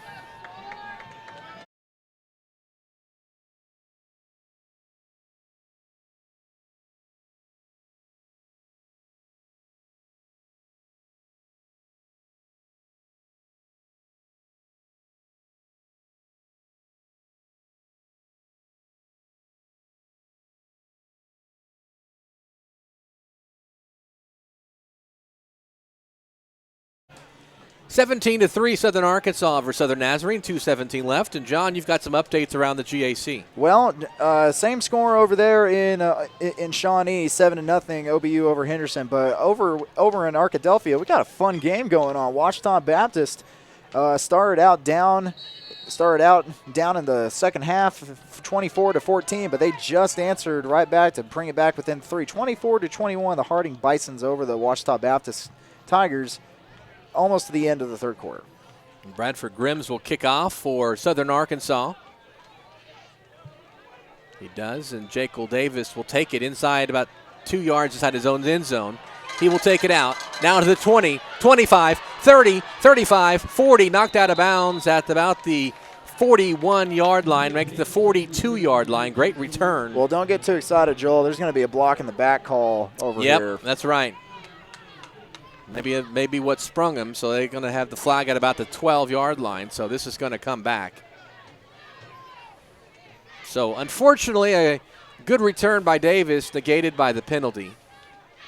And SNU will be backed up to start this possession. All right, 2 minutes left. You're down by 10 here in the first half. SNU needs to you need to get 6 here. You do need to get 6 right here, Joel. And Jacob Spady, I know you're in the shadow of your own end zone on your own 6, but SNU going to have to look to the air just a little bit more than they're used to right now, because now it's 2:09 left in the half, 2-minute drill. You got to get some points on the board. All right. 2 receivers far side, 1 to the near side. Ramos in the backfield with Spady, just almost in the shadow of their own goal line. Snap to Spady. Quick throw is complete to Zach Walker, and he will get down to about the 19-yard line, out of bounds, I guess. Well, it's going to be a first down for the First Crimson down, Storm. Southern Nazarene. Gain of about 12. So that's exactly what you want. Quick little out there. 2 receivers either side. And the snap upcoming to Spady. He takes it. Looks go left side, has a man, but almost caught. Looking for a flag is Zach Walker. He asked for one, did not get it. Zach Walker almost got that. He got away from his receiver. Then there were 2 receivers, 2 defenders around him, but he almost got a hand on it. So it'll bring up 2nd down and 10 from the 18. Oh, it was just as easily could have been intercepted there. Sure. As that Southern Arkansas guy is kind of beating himself up that he didn't get that one. 2nd and 10 from the 18. SNU went trying to take a shot there. We'll see what they do here with 2 receivers either side. And man in motion, Walker. Spady back to pass. Now pressured. He will throw it. Caught at about the 22-yard line. That's Reed Roloffs, I believe. Haven't heard as much from him today. No, you really don't. And I mean, he's got sure hands, but he's not one to make a ton of receptions. He's more of a deep threat. 3rd and 6 from the 22. Zach Walker will come out, replaced by Nate Walker. 1:41 left to play in the half. SNU trying to get on the board here. 2 receivers either side. Spady taking the snap. Man in motion. Hands it off to Walker. Walker getting to the 20. 25. Cuts back down to the 29-yard line. Make that the 30. And that'll be enough for an SNU first down. Nice piece of running there by Walker. Had to do a little bit of a little shifting down there. Just a quick few jump cuts. Able to get taken down just in time. 2 receivers either side. Spady with the Ramos in the backfield. Now to Reese Carlson in motion, but Spady will keep it and go up to about the 35, almost the 36-yard line. Well, SNU has 2 timeouts left in this half, and now we're just about to hit the 1-minute mark, so SNU's got to get on the ball very, very quickly. Crimson Storm waiting for the call. Using a little bit of time here. 2 receivers to the side. Spady and Ramos. Now Walker in motion. Back to pass. Getting away from a defender is Spady. Gets the ball to number 30. That's Ramos. And he will get to about the 41.5-yard line. That's a first down. First down, Southern Nazarene. 46 seconds left to play. Crimson Storm. Now the game clock now moving again. All right, Spady looking. Spady's got roll-offs right where he wants them on Spady. There he is. To roll-offs and wrapped up. Actually, there's a bunch of contact. Both of them had a hold of each other. Roll-offs in the defender. No call. That'll bring up 2nd down and 10. You called it, though, going to roll-offs, and he did down the near sideline, but incomplete. Brings up 2nd and 10 from the 42. Clock does stop. just under 32 seconds left to play in the half. At this point, are you trying to get it into field goal range for Anguiano? At this point, you're trying to get anything that you can. 30 seconds. We'll take whatever you can. And you got to get to at least the 25 to 30. Carlson in motion. Spady back to pass. Now he's going to be sacked. That's exactly what you did not want to have happen. And it all the way back down to the SNU 35. And now 20 seconds left, and no one's calling timeout. Clock is running. And I don't know if they're going to get this playoff. 12. No, it looks like they're just going to let it go. They're going to let it go, and SNU is going to go into the locker room trailing 17-3. And clock has hit 0. 17-3, Southern Arkansas over Southern Nazarene. We're at halftime. Coming up, stats, and we'll also hear from the sound of the storm as well during halftime. SNU trailing Southern Arkansas. This is SNUathletics.com.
Seventeen to 3 Southern Arkansas at halftime here over Southern Nazarene.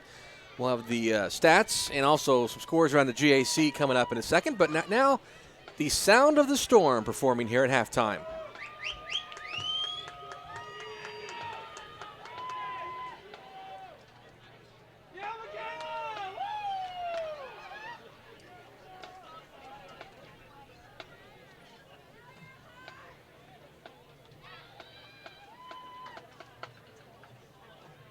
Ladies and gentlemen, Southern Nazarene University is proud to bring you the 2017 season halftime performance by your very own, the pride of SNU, the Sound of the Storm marching band.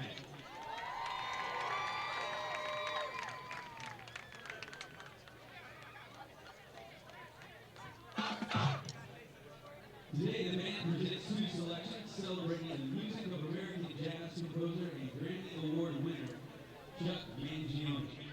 Enjoy the show as the band performs the 1978 musical piece entitled Children of Sanchez, followed by the 1973 hit Man of Maple. Soloists include Jordan Vasquez on alto saxophone and Hannah Amos on trumpet. The band is under the direction of drum majors Benji Hughes from Wichita Falls, Texas, and Emma Rhodes from Clear Creek, Oklahoma. Drum makers, is your band ready?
This game's Martyr of the Week recognition goes to Jeffrey Johnson from Timber, Texas, and Rebecca London from Fort Worth, Texas.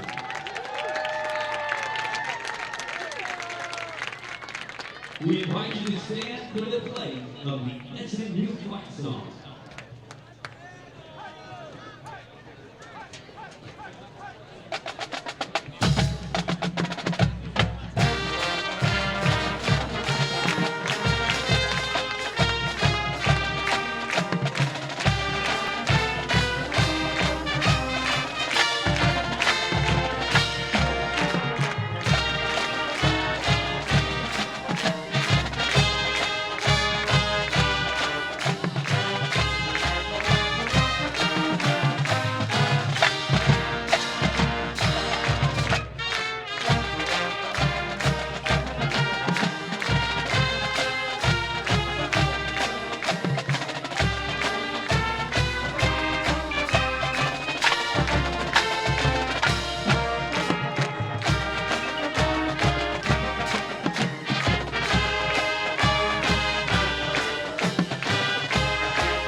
The Sound of the Storm performing here at halftime of Southern Nazarene and Southern Arkansas. 17-3, the Mule Riders over SNU. Coming up, we'll have some updates, some of the scores around the GAC, and some stats as well. This is SNUathletics.com.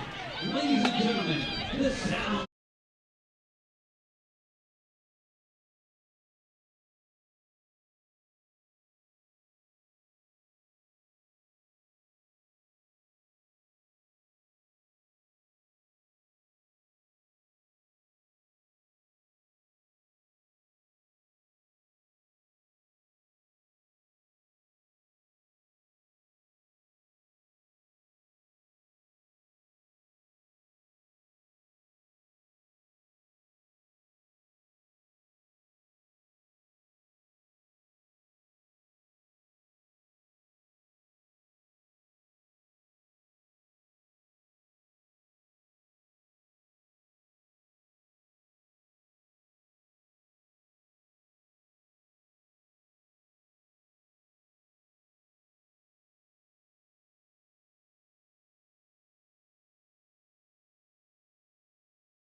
(17-13) Southern Arkansas over Southern Nazarene here at halftime. Joel Reagan, along with John Hale. Thanks for joining us here on the web at SNUathletics.com. And, John, you've got some updates from some scores across the Great American Conference. Well, we got a fun one going on in Arkadelphia, Ouachita Baptist, where the Tigers find themselves now down 10, 31-21 against the Harding Bisons, who have come in winning after losing their first three, including one to Southern Nazarene, are now on a two-game winning streak looking for win number 3. That's 8 minutes and 18 seconds left in that ball game. Going on, and it's halftime over there in Shawnee, and not much has changed since Oklahoma Baptist scored with 9:56 in the first quarter. They're still up 7-0 over the Reddies. All right, and we have a couple other games coming up later this afternoon, right? Well, we do. Southwestern Oklahoma State and Southeastern Oklahoma State have started. That's going on in Durant right now. 8:15 in the first quarter. Nothing's happened yet. Still scoreless. Elsewhere around the GAC, Northwestern Oklahoma State and East Central have started about 20 minutes ago. You get an update on that pretty soon. And in about 40 minutes, Arkansas Tech has traveled to Monticello to take on the Boll Weevils. And an update as well in the Big 12, an upset alert. Iowa State leads Oklahoma. This is in Norman, 38-31. There's about 2 minutes left to play in the ball game. as well. Do you have an update on that East Central Northwestern game? I do. Northwestern Oklahoma State and East Central are currently tied 7-7 with 4 minutes and 35 seconds in the first quarter. That one's going to be an offensive game, Joel. All right, let's talk about some stats here for this ball game here. 17-3 is the score. First downs, Southern Arkansas with 13, SNU with 8. Southern Arkansas with 139 yards rushing, SNU with 101. 123 yards rushing for the Mule Riders, 50 for SNU. 9 of 16, 1 interception for Southern Arkansas. Jacob Spady, 6 of 11 for Southern Nazarene. Total offense, 262 yards for Southern Arkansas, 151 yards for Southern Nazarene. No fumbles by either team. Couple of punts returns, not much yardage there. Kickoff returns, SNU with 26 yards and Southern Arkansas with 19. The punts, 47 yards for Southern Arkansas, average, and 34 for Southern Nazarene. Time of penalties, not much on penalties. It's been a relatively penalty-free game. 2 penalties for 10 yards for Southern Arkansas, 1 penalty for 6 for SNU. Time of possession, 15:40 for Southern Arkansas, 14:20 for SNU. Southern Arkansas, 4 of 7 on third down. SNU, only 1 of 6. And SNU also 0 of 1 on fourth down conversions. Southern Arkansas has punched it in all 3 times inside the red zone. SNU has a field goal in its 2 tries. And tell us about some of the big players there for Southern Arkansas, some of their big statistical leaders. Well, he wasn't the starter for today, but Purifoy is having himself a great game. He's averaging 10.7 yards a carry. He's got 32 long run, and he has 64 yards on the game so far. Nunnery checks in with 62 yards, and he is averaging 4.8 yards a carry, as well as Renner, the quarterback. He has 6.5 yards a carry on 13 carries as he carried twice. Renner also having a pretty good day on passing. He's 9 of 16 and 1 interception for 123 yards and a touchdown with a long pass of 38 times. And here's the big stat, in my opinion, that no one seems to be talking about right now. He hasn't been sacked yet. Jacob Spady's been sacked 3 times. Right. For Southern Nazarene, Jacob Spady, 11 rushes, 81 yards, long of 45, averaging 7.4 yards a carry. Nate Walker, 3 carries, 22 yards, 7.3 yards a carry. Zach Walker, 4 carries, only 1 yard. Daniel Ramos, 2 carries, -3. So he is Ramos having a hard time getting going there. Spady on the air, 6 of 11 for 50 yards, as long as 16. As you said, been sacked 3 times. Nate Walker, 2 catches, 20 yards. Reed Roloffs, 2 catches, 12 yards. Zach Walker, 1 catch for 12. Ramos, 1 catch for 6. Punting, Anguiano, 3 punts, 102 yards, average of 34. Dorian Harris has 4 yards on a punt return, and Jekyll Davis has 26 yards on 2 kickoff returns. Tackles for SNU, Anthony Stevens, 2 unassisted, 5 assisted. Tristan Slinker, 1 unassisted, 4 assisted. Josh Jordan, 1 unassisted, 4 assisted. And Jake Hansen, 3 unassisted, 1 assisted for the SNU defense. Nunnery with a 3-yard run with 6:45 left to play in the first. Bradford Grimm's a 29-yard field goal as time expired in the first. And then Anguiano gets on the board for Southern Nazarene at the 12:09 mark in the second quarter with a 30-yard field goal.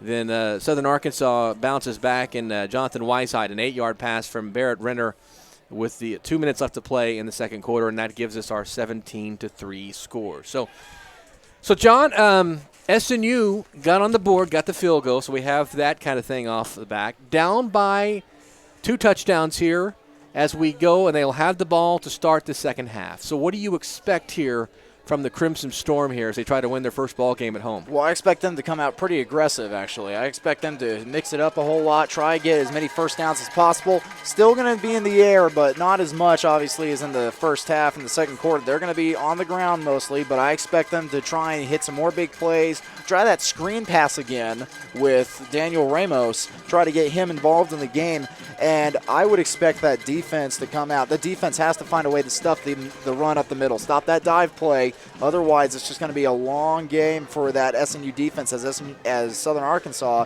is just going to run over the defense. So SNU, priorities, stop the middle run on defense and get aggressive on offense. We'll give you an update from Norman as Iowa State has beaten Oklahoma 38-31. First time OSU's lost in 385 days. Top 5 Sooners are 36-1 at home until today as Iowa State beats Oklahoma in Norman. The big upset there in the Big 12. So a lot of Sooner fans not happy here in the state of Oklahoma. Well, I mean, Lincoln Riley, I mean, he's not coaching my favorite team, but he is from my neck of the area. In fact, Lincoln Riley is actually from my rival town. My high school played his town a lot, so he's from that town. So I hate to see a fellow Panhandle boy get beat, but then again, it's Oklahoma, and I have my own biases. Right. We'll see what happens with the Sooners after this, but obviously a big loss there. All right, just under a minute here left in halftime. SNU and Southern Arkansas getting set. SNU will get the football to start the second half here against the Mule Riders. I think the GAC has the greatest nicknames I think I've seen in a collegiate conference. Well, I mean, the Mule Riders is kind of an interesting nickname to me. It's like, no, I mean, I have yet to hear someone proudly say, yes, I ride a mule. So, well, of course, then again, Central Missouri are they're the Fighting Mules. And like you were saying, Lincoln Riley from the rival school in my hometown, they were the Mules. Right. So mules are kind of an interesting mascot to me. So right. You want to be stubborn sometimes. I won't understand it, but you know. And then we have the Wonder Boys and the Golden Suns over there in Arkansas Tech. And then you got the Bull Weevils. And the Cotton Blossoms in Monticello. Right. All right, kicking off for Bradford Grims will kick off for Southern Arkansas. Jekyll Davis back to receive, as well as Stephen Gordon, taken by Davis at the 5. Up 25, 30, and brought down at about the 32-yard line. And SNU will start there to start the second half.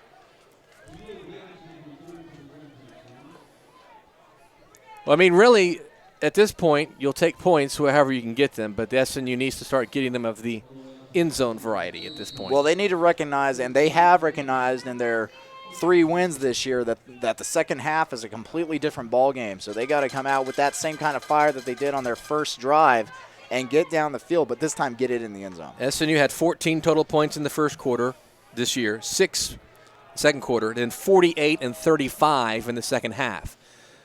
Snap goes to Ramos, and he has plenty of running room, and he will get out to the 41-yard line, close to a first down. 42 is where they'll mark it, and that'll bring up a second down and 1. And that's Daniel Ramos' first positive play so far. He was negative yardage. He was at negative, I don't have it in front of me now, but he was not doing well on the rushing attack before then. He had -3 rushings, negative -1.5.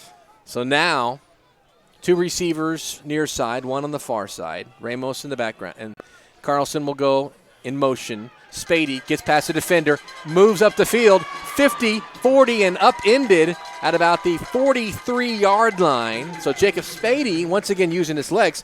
I'm telling you what, this team might be the best first possession of a half or game team, because they always run the ball. They always move the ball well the first possession. But we'll see if they can finish one now. They have not been able to finish so far at home.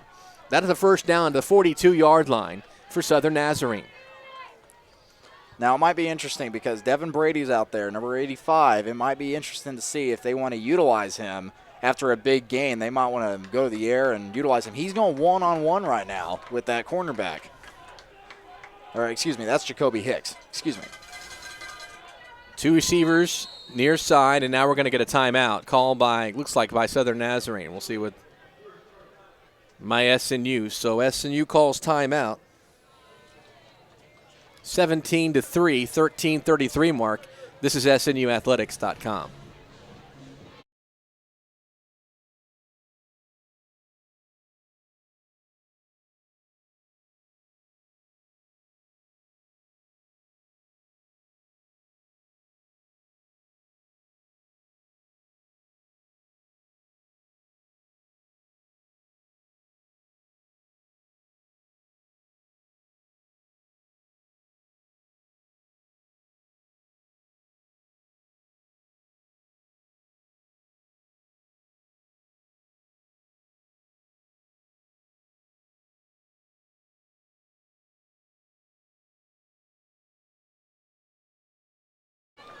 First and 10 from the 42, 13:33 mark. Southern Nazarene trying to drive here. Trailing Southern Arkansas 17-3. Two receivers near side. Two receivers in the backfield with Spady. Carlson in motion. Spady will keep it. 40, 35, down at the 31-yard line. He's run out of bounds. They're going to mark it right at the 31. So a gain of 9 on first down. 13:24 mark. They actually will give it a gain of 10 and a first down for Southern Nazarene.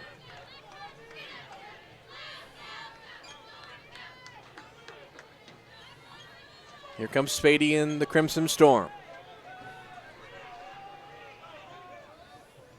The snap.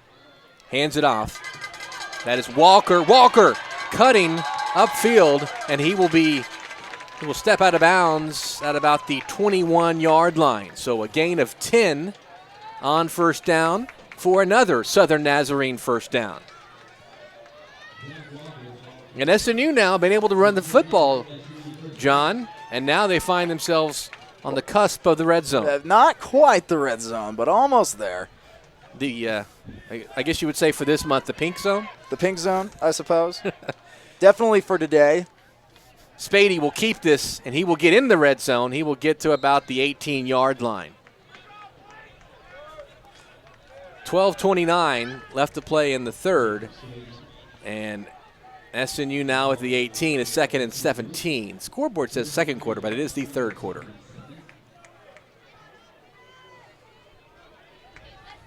All right, here come the Crimson Storm. Two receivers on the near side. Two backs in there with Spady. Carlson in motion. Hand the ball to him. He will get to about the 15. Yeah, about the 15, Carlson. So a gain of about 3. That'll bring up third down. And this will be an important third down conversion right here. And SNU not doing too good on those. They're 1 for 6 so far. Be 3rd and 4 from the 15. Two receivers near side, two backs. Now Carlson comes in. And now all Spady had to do, he missed an opportunity there. All he had to do was snap the ball, and he would have gotten a free play. Southern Arkansas defender had jumped off. Now, three backs with Spady. He will take the snap, and he will keep it, and he's not going to be able to get anywhere. He gets, maybe loses a yard down to back to the 16. So nothing doing on that. Brings up fourth down at about 5. And here comes that field goal unit with Anguiano, and that's got to be frustrating for SNU, getting such a great start on the drive and then get stuffed once again. You know, really, up until, mostly on the road, but they have been really good in the red zone. Mostly. But they have not done well. I've obviously not been able to score a touchdown yet at home. Anguiano. This will be about a 31-yard field goal. Snap is down. The kick is up. And it is good. So SNU gets on the board after a good opening drive. 17-6 Southern Arkansas over Southern Nazarene. 10:28 left to play in the third quarter.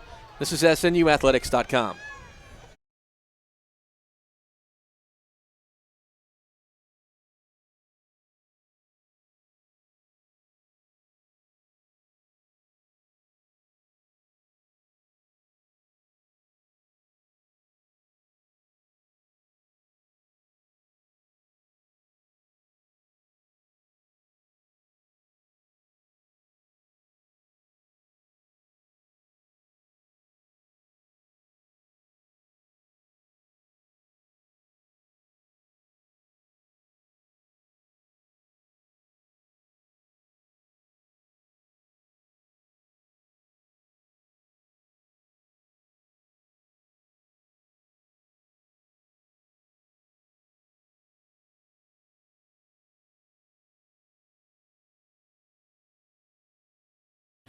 (17-3), 17-6 rather. I should add that field goal. 17-6 Southern Arkansas over Southern Nazarene. 10:28 left. And John, you've got some updates around the GAC. Well, it's getting close in Arkadelphia, Joel, as Ouachita Baptist came back and scored another touchdown. They're within 3 again, 31-28. Harding's over Ouachita, but 2 minutes left in the game, and Ouachita's going to do their best to try and get an onside kick, get in a position to win the game. But, you know, SNU figured out that onside kicks can happen, so Harding learned the hard way. Still the best onside kick I'd ever seen in my life. Carlos Anguiano will kick off for Southern Nazarene.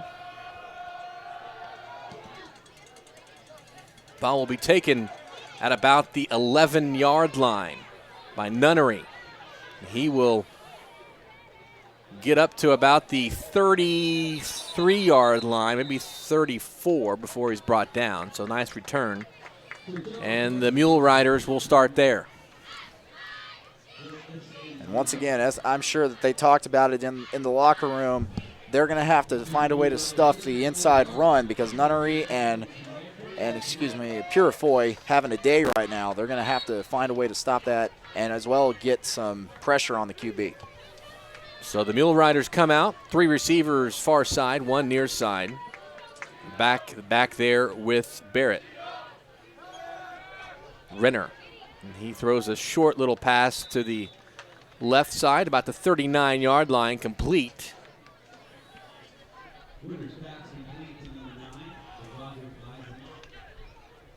And that'll bring up 2nd down and 4. They'll mark it at the 40-yard line. 2 receivers near side, 1 far side. Renner will take the snap. He'll throw. Complete. The forward progress will get him at about the 46-yard line.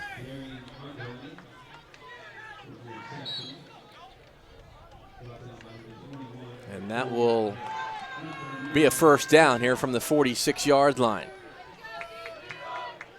And this time, the Mule Riders using the pass to get to about midfield.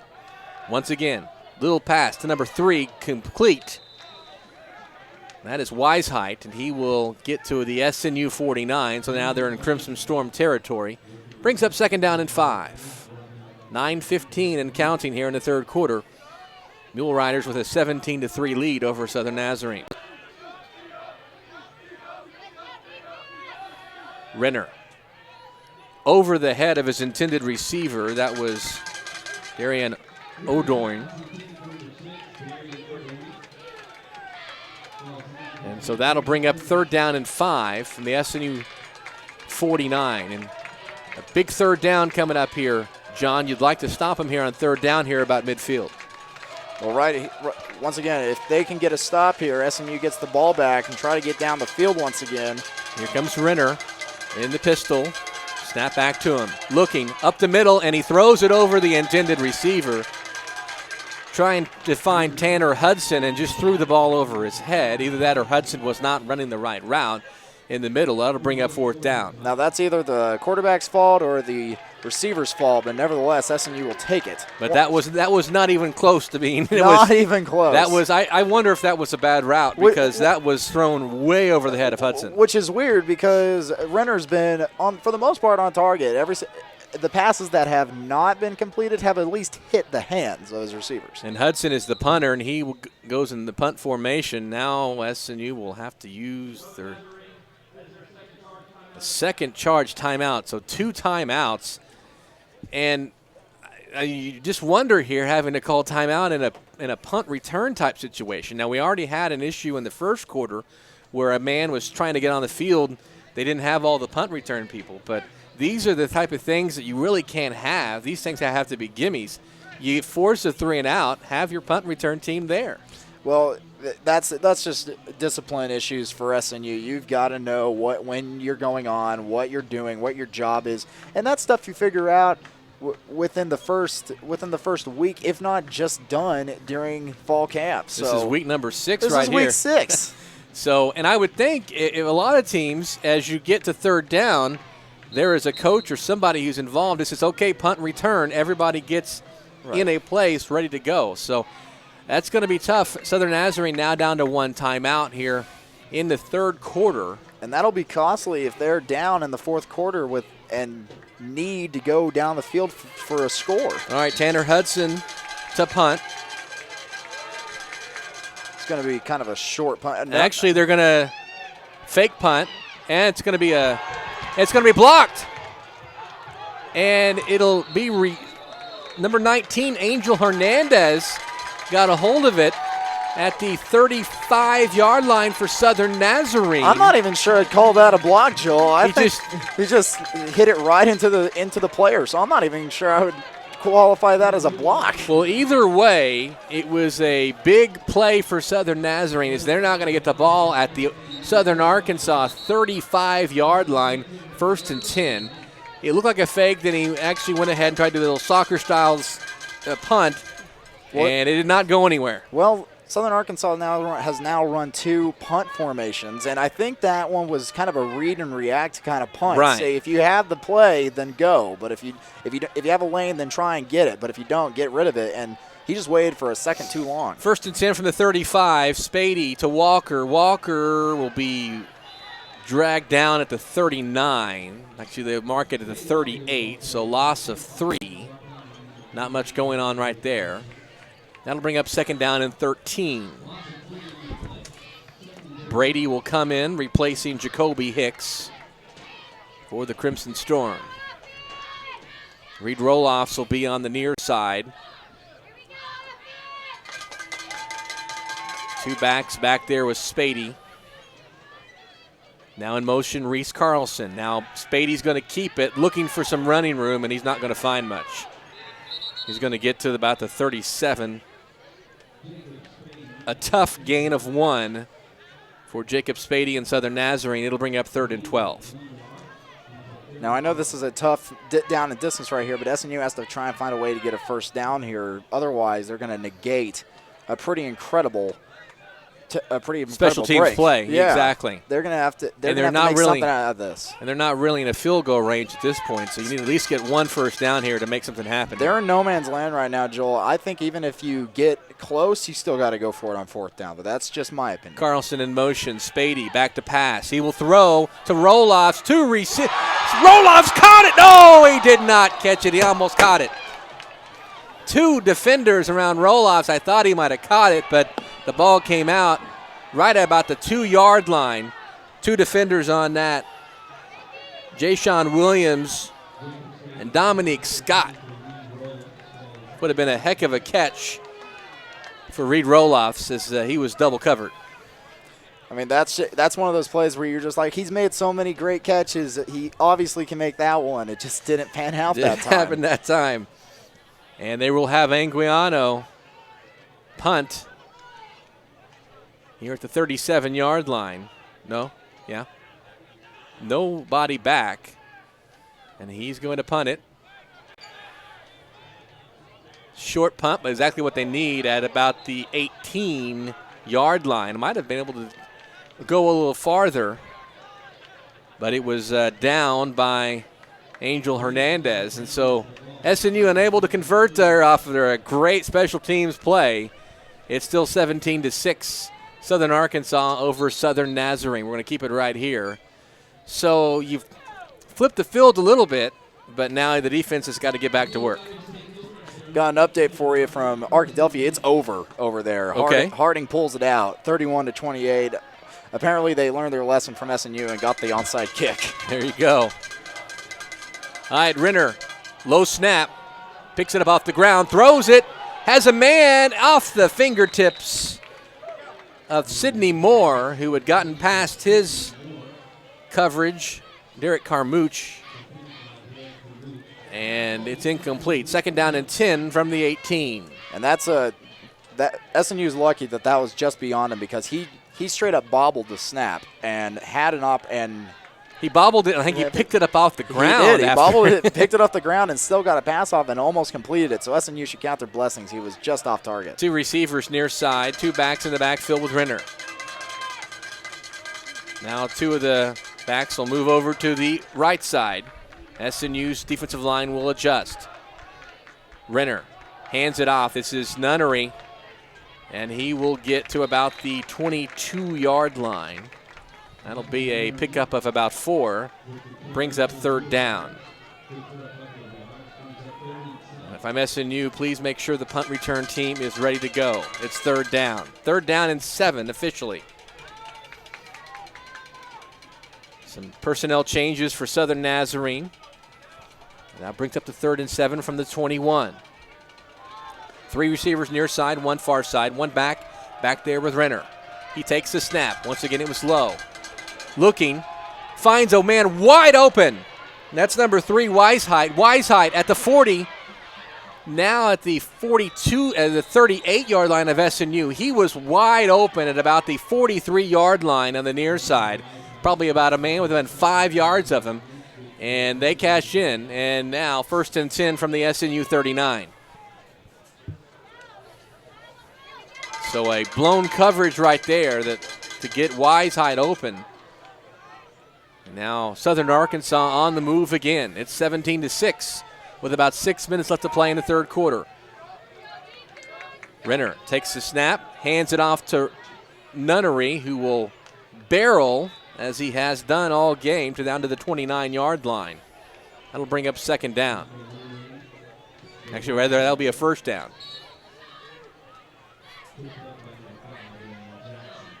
Quickly, here comes Southern Arkansas. Back to Nunnery, up the middle. And he will get past some defenders and get down to about the 24-yard line. So a gain of 5 on 1st down. You just almost wonder, unless you're bored sometimes, if you just keep going up the middle, that Southern Nazarene doesn't have an answer for those plays up the middle. No answer so far for Southern Nazarene. And 2nd and 6. This time they're going to throw. They do. Caught. That's number 45. Garrett Turnbull, the fullback. And does not get anything on that. So it actually gets down to the 19, rather. So it's going to be 3rd and 1 from the 19 for the Mule Riders. Big 3rd down here. They're going to go up the middle. Why not? And it looks like they will get enough for the 1st down. They'll get the yard. That's all they needed. And that'll bring up 1st and 10 from the 18. Not official yet from the officials, but looked like he got to the 18. And, yep, now it is official. 1st down, Southern Arkansas.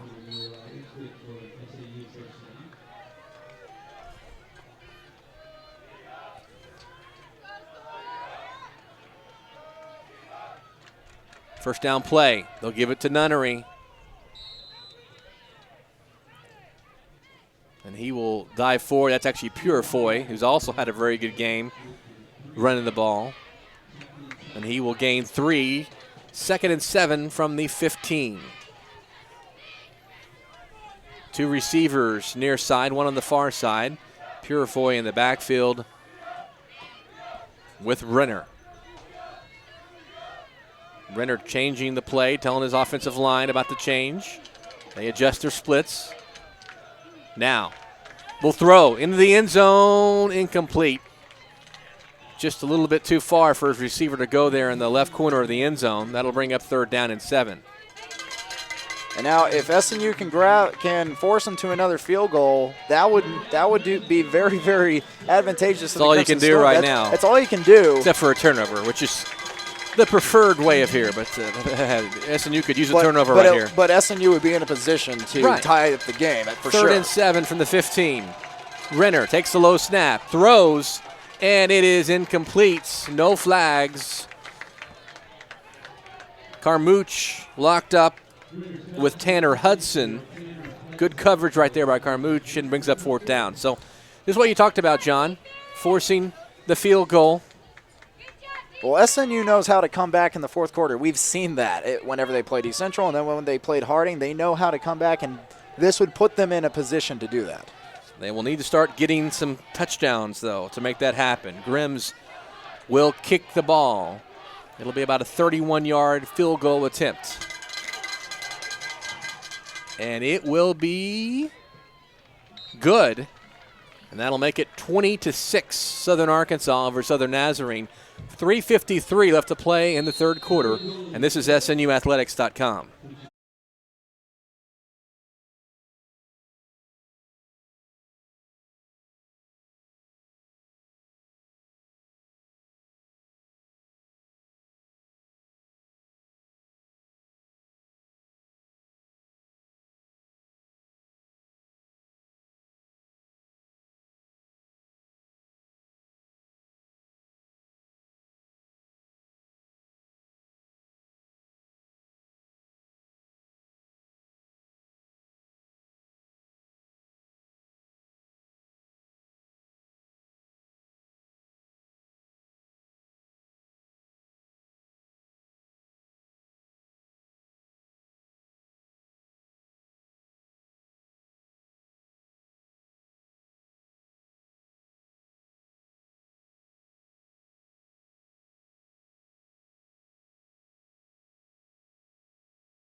Hold on.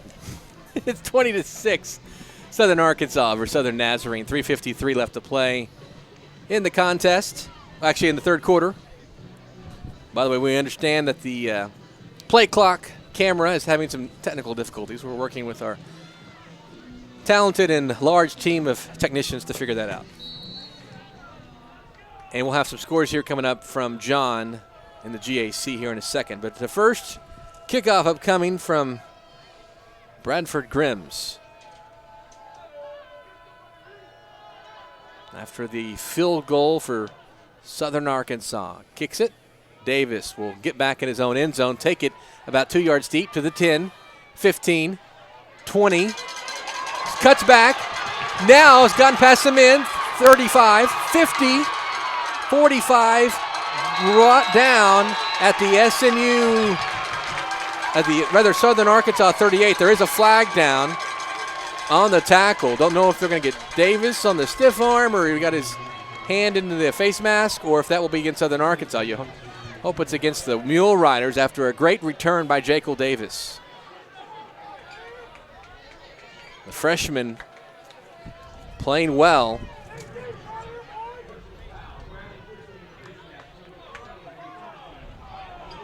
And they're going to get Davis on that stiff arm. He got his hand up on the face mask of the defender for Southern Arkansas. So that will push back the Crimson Storm. That's still better field position than SNU. Oh, you'll take it. You'll take it. Davis has been really good on the kick returns. And unfortunately here in Bethany, he has had lots of opportunities. All right. Crimson Storm will set up shop. 1st and 10 from the 47-yard line. 2 receivers near side, 1 on the far side. Spady, quick throw to Walker. Walker eludes a defender. Now he gets past a couple of the guys. 30 to about the 23-yard line as he went down the near side sideline. Big first down play. And SNU at the 23-yard line, 1st and 10. Can the Crimson Storm cash in for 6? Jacoby Hicks coming in, replacing Devin Brady.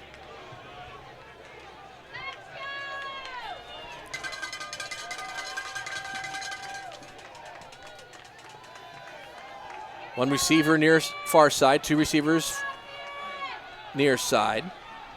Jet sweep, but Spady's going to keep it, and he is hit hard at about the 16-yard line. He pops right back up, ready to go, ready for more. You got to like it. I mean, he took a hard hit against Harding that sidelined him for the rest of that game, but Jackson Hopkins able to come in. But I mean, you see hits like that, you immediately get concerned. 17-yard line brings up 2nd down and 4. Brady comes back in for Hicks.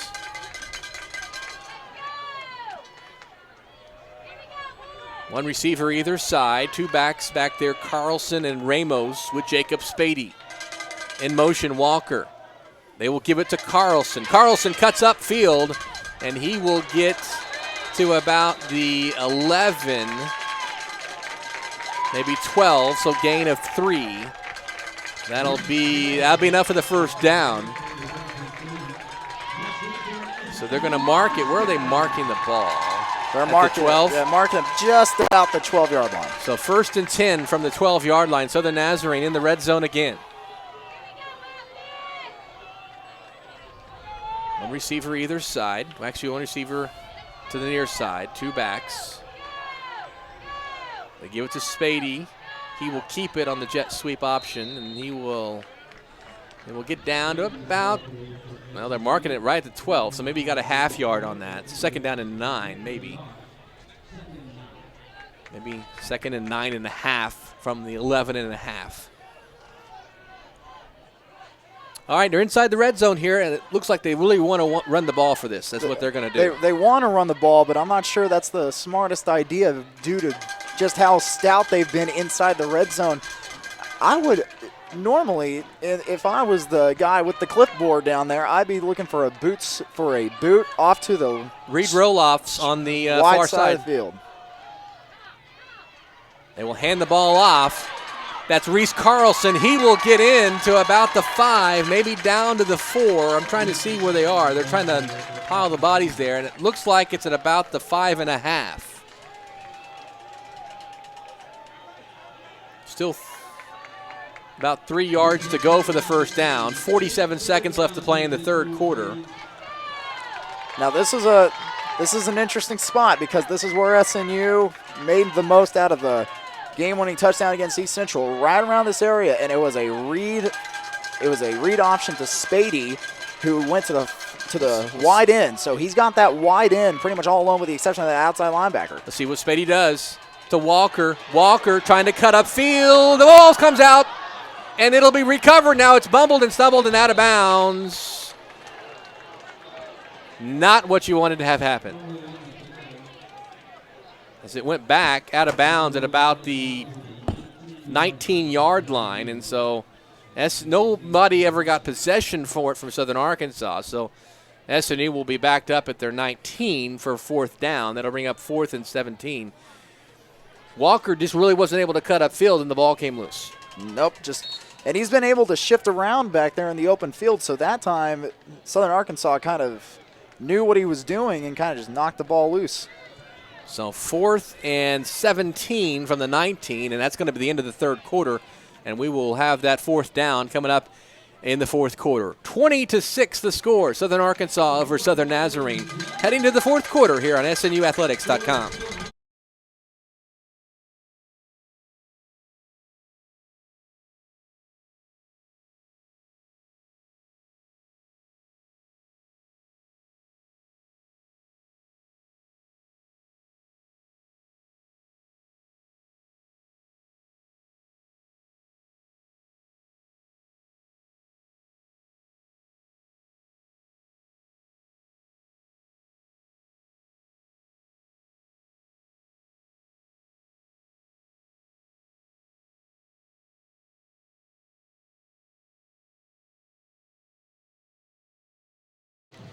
(20-6) Southern Arkansas over Southern Nazarene as we begin the fourth quarter. And John Hale's got some GAC scores. John, give us an update. Well, going on over there in Ada, where SNU won earlier this year, won their first game. Northwestern Oklahoma State's taking on East Central, and currently it is 14-13 in favor of the Tigers over the Rangers. I don't know if they have just scored, waiting for the extra kick for the point after touchdown, but East Central has the score right now, and after this kick by Anguiano, we'll get to the other ones. Anguiano with the field goal attempt. It is up, and it is good. Anguiano with his third field goal of the game makes it 20-9, cuts the lead for the Mule Riders to 11 with 14:54 left. And I'm telling you what, Anguiano, SNU's not been able to punch it in for 6, but he has them within 11 here to start the fourth quarter. He has them in the game. Has them in the game. One thing to keep in mind, SNU did have to use 2 timeouts early in the third quarter, one on a punt return and one on just a regular play, and that will hurt the Crimson Storm only having that 1 timeout as we get in this ball game, if it's still a ball game here. Exactly. Going around the other games around the GAC, Oklahoma Baptist and Henderson State in a low-scoring defensive battle. Henderson State was able to tie it up, though, on a 1-yard run from Andrew Black. But now they are tied up at 7 late in the third quarter. And going on in the middle of the second quarter, Southwestern has an early lead on Southeastern, 14-7. Southeastern's trying to go to 6-0. Jacob Spady, 18 carries, 120 yards. And he's 7 of 13 for 80 yards. Still those 3 sacks. You mentioned it, John. He was not sacked there in that third quarter. No, but just another mistake by SNU kept him out of the end zone. Just a bad strip of the ball. Anguiano will kick off for the Crimson Storm. Taking it at about the 1. Now to the 10, up to the 20, has a little bit of room and barrels off a couple of guys and gets all the way out to about the 38-yard line.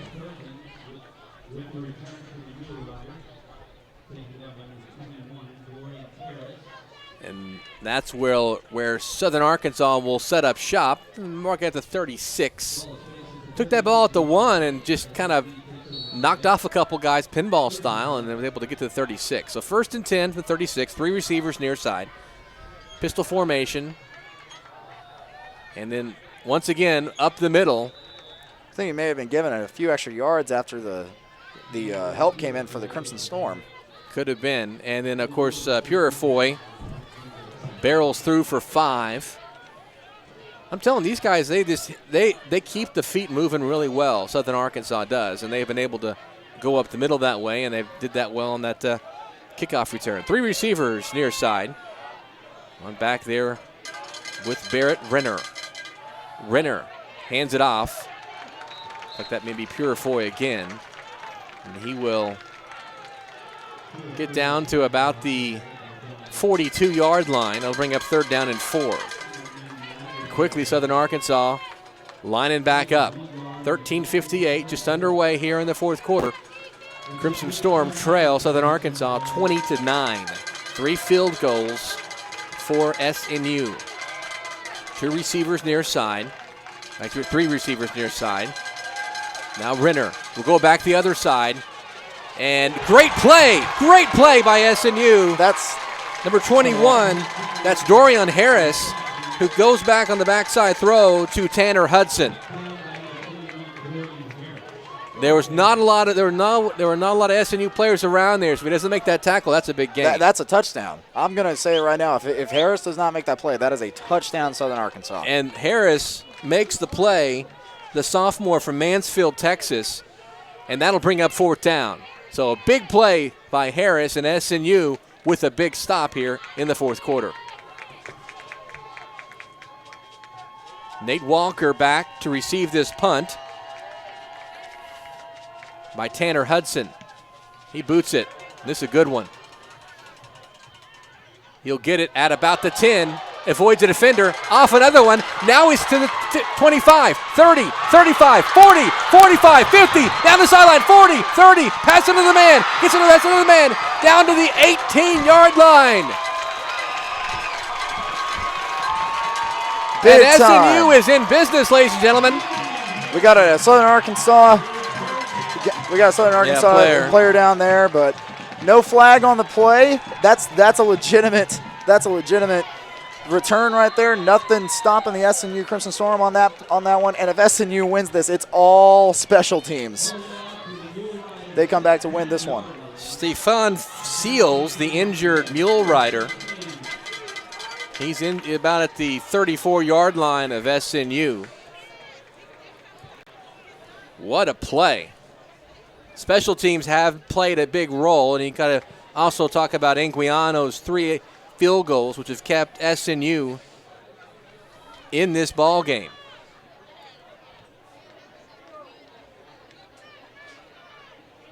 That's a 74-yard return for Dorian Harris.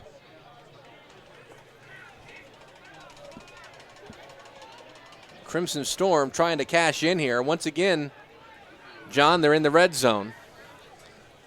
Well, this has almost been like a force field or something. I don't know. SAU's defense in the red zone is incredible. Mm-hmm. So they are having a great day inside the red zone on defense. But SNU, now they've had some big-time plays, a big stop. This might be the drive where they get there. Seals walks off under his own power, so that's good news.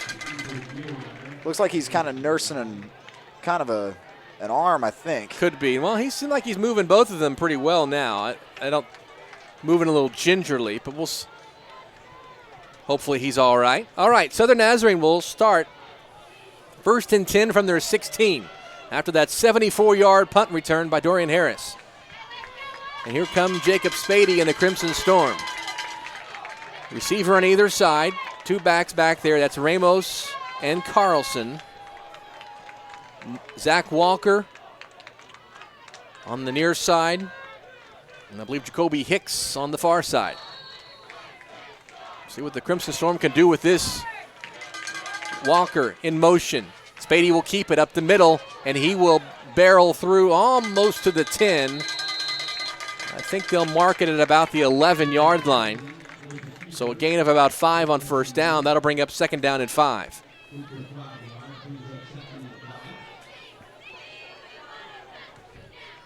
If you can run the ball like that and make, maybe have a, half the distance to go on second down and a short distance on third down, we'll see what happens. But as you mentioned, Southern Arkansas's defense has stiffened. Well, third down has been the Achilles heel of the Crimson Storm inside the red zone. They got to stay away from third down as much as possible. So they're second down right now. Second down and 5 from the 11. In motion is Walker. Now, once again, here comes Spady. Spady to the 5. Spady to the 3, 2, 1. Touchdown, Southern Nazarene.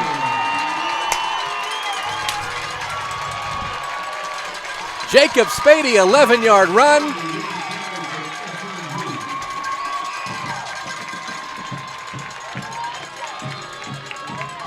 And in week 6, we have a touchdown here in Bethany. We finally got the monkey off our backs. We can finally say touchdown. Southern And we have a Nazarene. ball game here, folks. It's 20-15 before Anguiano's kick. Will make it 8, and they may go for 2 here. I think they're thinking about going for it. They've got the offense out there. So Reese Carlson then on the near side, Hicks and Walker, and then Ramos in the backfield with Spady as they go for 2, down 20-15. Now Spady going back to pass. We'll throw it, and we don't get a pass interference call on that extra point. So they'll move it a little closer, and we'll try it again. Can't see who that receiver was who was going up the middle there, or across the middle. But there was, at least might be a defensive holding. Going to get pass interference. So they'll put it at the 2, is that right? I believe they're going to put it at the 1. The 1, at 1.5. So SNU will get another shot at this 2-point conversion, trailing 20-15 over Southern Arkansas. All right. Walker near side, Hicks far side, Carlson and Ramos with Spady. Now Spady will keep it, goes across the middle. He's going to be stopped at about the 2, so the conversion will fail, and SNU will trail by 5. But SNU scores on an 11-yard touchdown run by Jacob Spady. It's 20-15, Southern Arkansas over Southern Nazarene with 11:44 left to play in the ball game. This is SNUathletics.com.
Twenty to 15, Southern Arkansas over Southern Nazarene. 11:44 left. Carlos Anguiano will kick off after the big touchdown, first one of the season here at SNU Football Stadium for the Crimson Storm.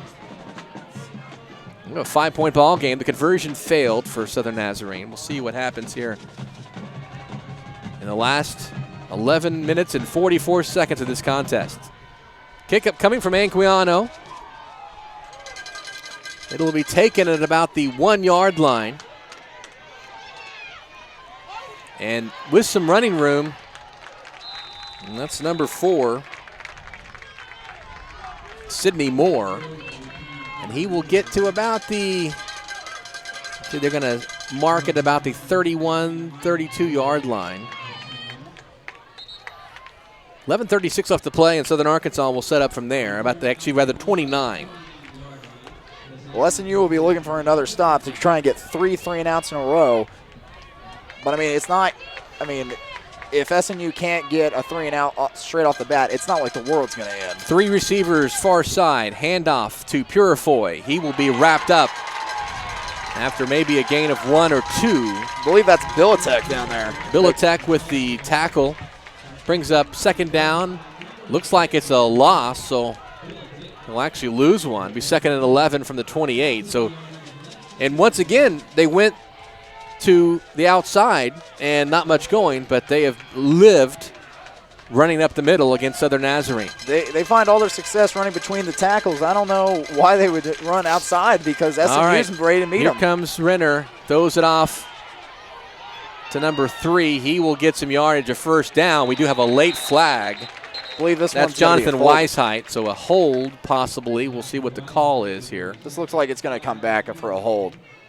Still be a first down, but Here's the call coming from the head official. So holding on Southern Arkansas. still second down. And this will still be second down. So a big play for, we have not had a lot of penalties today, but a big holding call benefits the Crimson Storm. 2nd and 7, 32-yard line. One receiver on either side, now 2 receivers on the far side. Pistol formation, Purifoy and Renner. 10:42 left to play in the ball game. Renner takes the snap. Off to Purifoy. He will slip and fall at about the 38-yard line. He probably wasn't going to 2 SNU defenders closing in on him there, but he probably didn't have a whole lot of place to go, but he did slip and fall. So 3rd and 1 from 38. Big third down here, John. Let's see what happens to SNU. A couple of changes. I would be baffled if they didn't run it through in between the tackles. They've done it before on 3rd down, then all the time. They have just pretty much lived between the tackles. One receiver either side. Got kind of a power formation. They will go up the middle. Will they be stopped? I think, did they get it? I don't know if they got it. I think they got him. They stopped him short. We'll see what the official spot. I don't think he got the yard he needed to get to the 39. 3 and out. 3 and out, and Southern Arkansas is going to punt. Tanner Hudson will come on to punt for Southern Arkansas. And I've got the most ridiculous issue with some bugs flying all over here.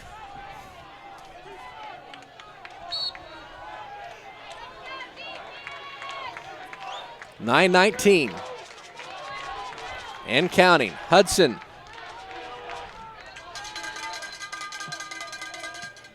The punt. Harris is going to let it go to about the 15-yard line where it's downed.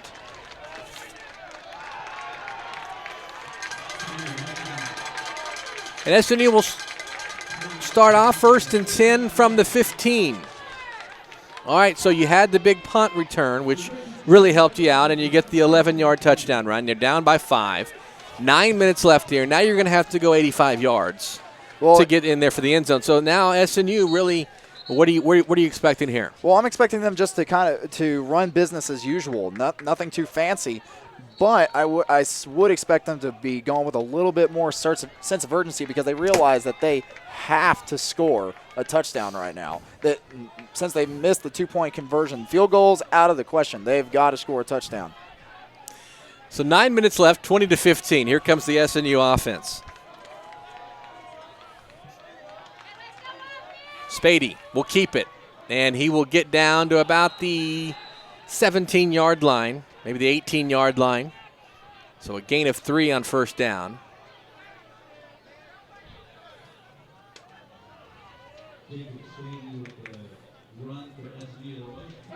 Actually 2, so be at the 17, 2nd down and 8 for the Crimson Storm. 8:31 and counting. SNU could use a nice sustained drive with 6 at the end. They would. 2 receivers, far side, 1 near side, 1 back there with Spady. In motion, Reese Carlson. Snap. Now they'll hand it off. It's Ramos, and there's not much going on. Ball comes out, and it looks like the Southern Arkansas might have it. And they say they have it. We'll see as they untangle the bodies. And yes, it'll be Southern Arkansas football. That was not what you wanted to have happen. All right, now SNU's defense once again called up to the plate, and they're thinking field goal again because a touchdown would just be devastating. But a field goal right here, we still got a football game. It would make it an 8-point ball game if you can hold them to a field goal. 20-15, 8-11 left to play, and the Mule Riders will set up shop. 3 receivers far side, 1 receiver near side. Pistol formation. Renner and Nunnery. Renner back to pass. Throws it, and it is incomplete.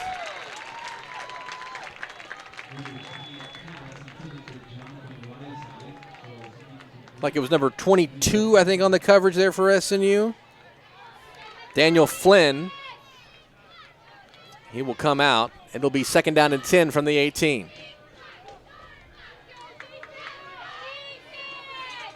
Two receivers far side, 1 receiver near side.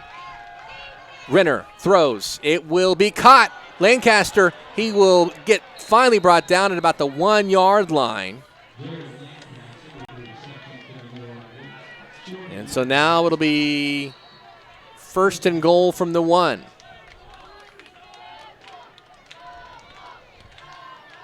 So now a tough task for Southern Nazarene with a team that can run up the middle. Everybody in the backfield.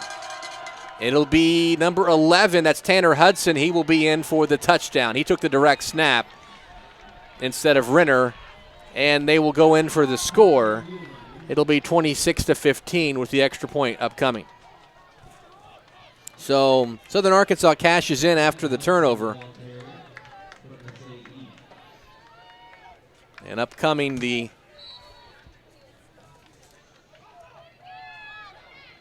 extra point coming up from Grims. Kick is up, and it is good. So 27-15, a turnover by Southern Nazarene proves costly. 7:36 left to play here in the contest. This is SNUathletics.com.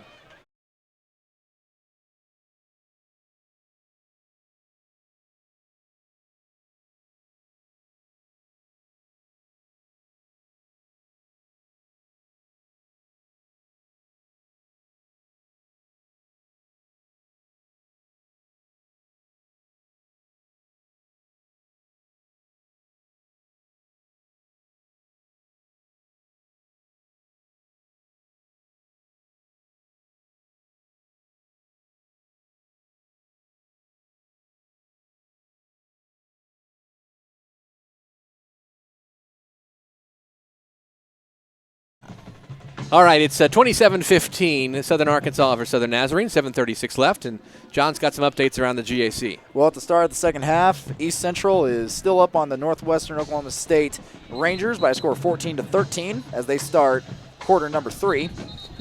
In the fourth quarter now, Henderson State got another touchdown. They are now ahead of Oklahoma Baptist in a defensive battle, 14-7 in Shawnee. OBU looking for their first win of the year. And going over there in Durant, Southwestern Oklahoma State giving the Savage Storm some trouble. The undefeated Southeastern Oklahoma State down 10, 17-7 as they start the third quarter. All right, Southern Arkansas will kick off. Grimm will kick off to the Crimson Storm. So still 7 minutes left. Now you're down by 12. So you have a little bit of time, but 2 scores makes it tougher. Well, it makes it tougher, but same mentality. Touchdown. Field goals aren't going to do it right now. You got to get touchdowns down by 12. Grimm's kick is fielded by Southern Nazarene about the 38-yard line. It's a little squib kick. That was fielded by Devin Brady. And SNU will have decent field position. Now, help you a little bit. I do get it. You don't want to risk another big return, but you got to trust your return people to actually make another stop on the kicking game. Right. So, or unless you think that they're not going to field it. And last night, Westmore had a play against Broken Arrow. Well, Westmore didn't field the kickoff. And Broken Arrow gets the ball deep in Westmore's territory because they don't field it. They just thought, I don't know if they thought it was a punt or what. So That's unlikely to happen. 1st and 10, 38-yard line. Here comes the Crimson Storm. Spady back to pass to Walker. Walker to the 40. Gets past the man all the way up to the 44-yard line. Gain of 6 on first down for Nate Walker. Walker, a 5'7", 160 sophomore from Hitchcock, Texas. Brings up 2nd down and 4.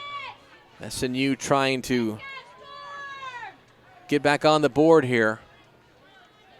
You're excited about that first touchdown here in Bethany, but they're in the ball game right now, which they can win. If they can get a score here and then get a stop, see what happens. 2 receivers far side. Slot receiver on the near side. Back there with Spady. Now in motion, Walker. He will take the handoff. And he will go up the field now trying to cut back up, and he will cut up. Looks like he's got enough for the first down. Looks like he's going to be right at midfield of the 50. And that'll be enough to move the sticks. 1st and 10 from the 50. It's 6:42 left to play in the contest. What you want to do, move the sticks right here. Now you're at the 50. We'll see what happens for the Crimson Storm as they look to the sideline for the call. Now, I would imagine that SNU going to try and lull Southern Arkansas to sleep and then hit them over the top. I think a play-action pass at about the 35-yard line, maybe in the cards. Spady will take the snap. Before he takes a snap, we have a penalty, a delay of game. That's tough right there. Now, it looks, wait a minute, we'll see. Is it a timeout or is it a delay of game? Because now, SNU coaching staff calls all the players in the field. If that's a timeout, that's the last timeout SNU has. So is it a penalty or is it a timeout? And I'm not even sure the head official knows what the deal is. Because he's looking at the SNU. He's saying there's no timeout. I don't understand. Okay. Kind of miscommunication right there. I'm surprised he let them huddle up because they didn't have the play clock going. Now it's a 20. That was almost like a timeout that they didn't call. 27-15. Here comes the Crimson Storm. They snap it. Now rolling out is Spady. He's going to go long, and he has Walker. Turns him around. It's going to be intercepted. Intercepted by Southern Arkansas. Kasim Smith picks it off. Walker was flanked by 2 defenders, and he was turned around. And that interception doesn't put it completely to bed, but it really hurts SNU's chances here with 5:51 left to play. Now, if Southern Arkansas can get down the field and put at least a field goal on the board, you can call it done deal. Yeah, right. But if SNU can get a stop here or something, 3 and out, we'll see. But we'll see. Because it's at the 15-yard line now, 1st and 10 at the 15, but it obviously hurts the cause. SNU does get to keep that timeout. That was never called. That was whatever happened there. 1st and 10, 15. Here comes Renner and the Mule Riders.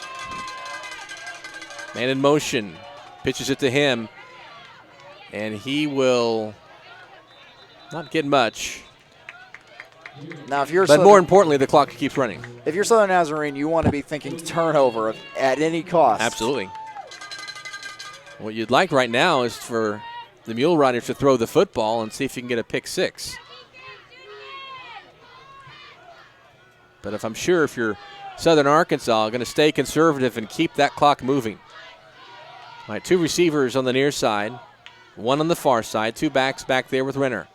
Now a man going in motion. Low snap. Renner picks it up. He will run with it, and he's going to get tattooed by a swarm of Crimson Storm. There you go. That rhymes. Loss of 1. 3rd and 11 from the 14. Clock still running now, under 5 minutes. Daniel Flynn coming out. So Colton Knox for the Crimson Storm.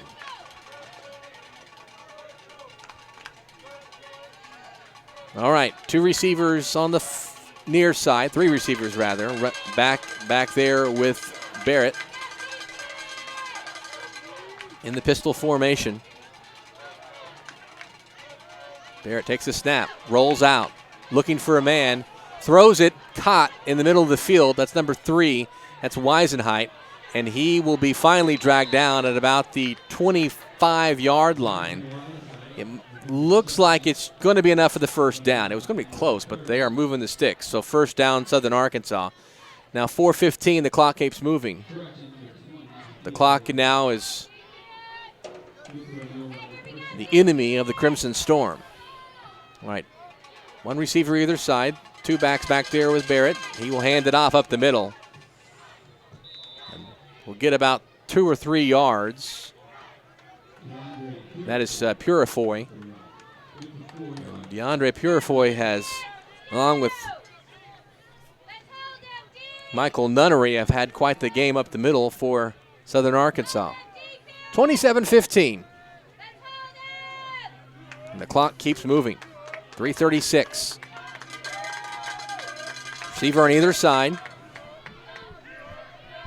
Once again in the pistol formation, and they are draining these play clocks, now down to 10. They'll probably snap it with about 5. They do. Back to Purifoy. He will get down to about the 35-yard line. Gain of 5. Brings up 3rd and 4. Now the clock at 3:13, but now a timeout called by Southern Nazarene. All right, final timeout for the Crimson Storm. They got to keep that timeout after the timeout, non-timeout, whatever you call it. I don't know what you call that. I don't know what you call that either. But it's important now because they have this timeout. They can't stop the clock one more time. So 3:13, the 3rd and 4. You've got to get, you really almost at this point, John, if they get a first down, we can start calling it a day if they get another first down. All they need is 4 yards. But even if Southern Arkansas is successful in winning this game, which it looks more and more like they will, SNU finally showed up at home. Right. That's the takeaway here. They showed up at home, and in my opinion, they should have won this game, being in the red zone as often as they were. So SNU. Now they got the touchdown monkey off their back, right? The scoreless monkey off their back. They know that they can compete with some of the best. Now they're coming off a loss, and Washita's coming off a home loss, Washita is coming off a home loss. It looks more like SNU will come off a home loss, right? So, is it short week too? Short week, Thursday game. All right. So anything can happen on Thursday. 3rd and 4 from the 35. Barrett Renner. He will fake the handoff. Looks back to throw. He will throw it. It is caught. Tanner Hudson first down. Out of bounds. At about the 49-yard line of Southern Arkansas. So that kind of puts it to bed. 3:04. Clock is now running again. As they convert on first down with the completion to Hudson. Some changes. Some people coming in and out.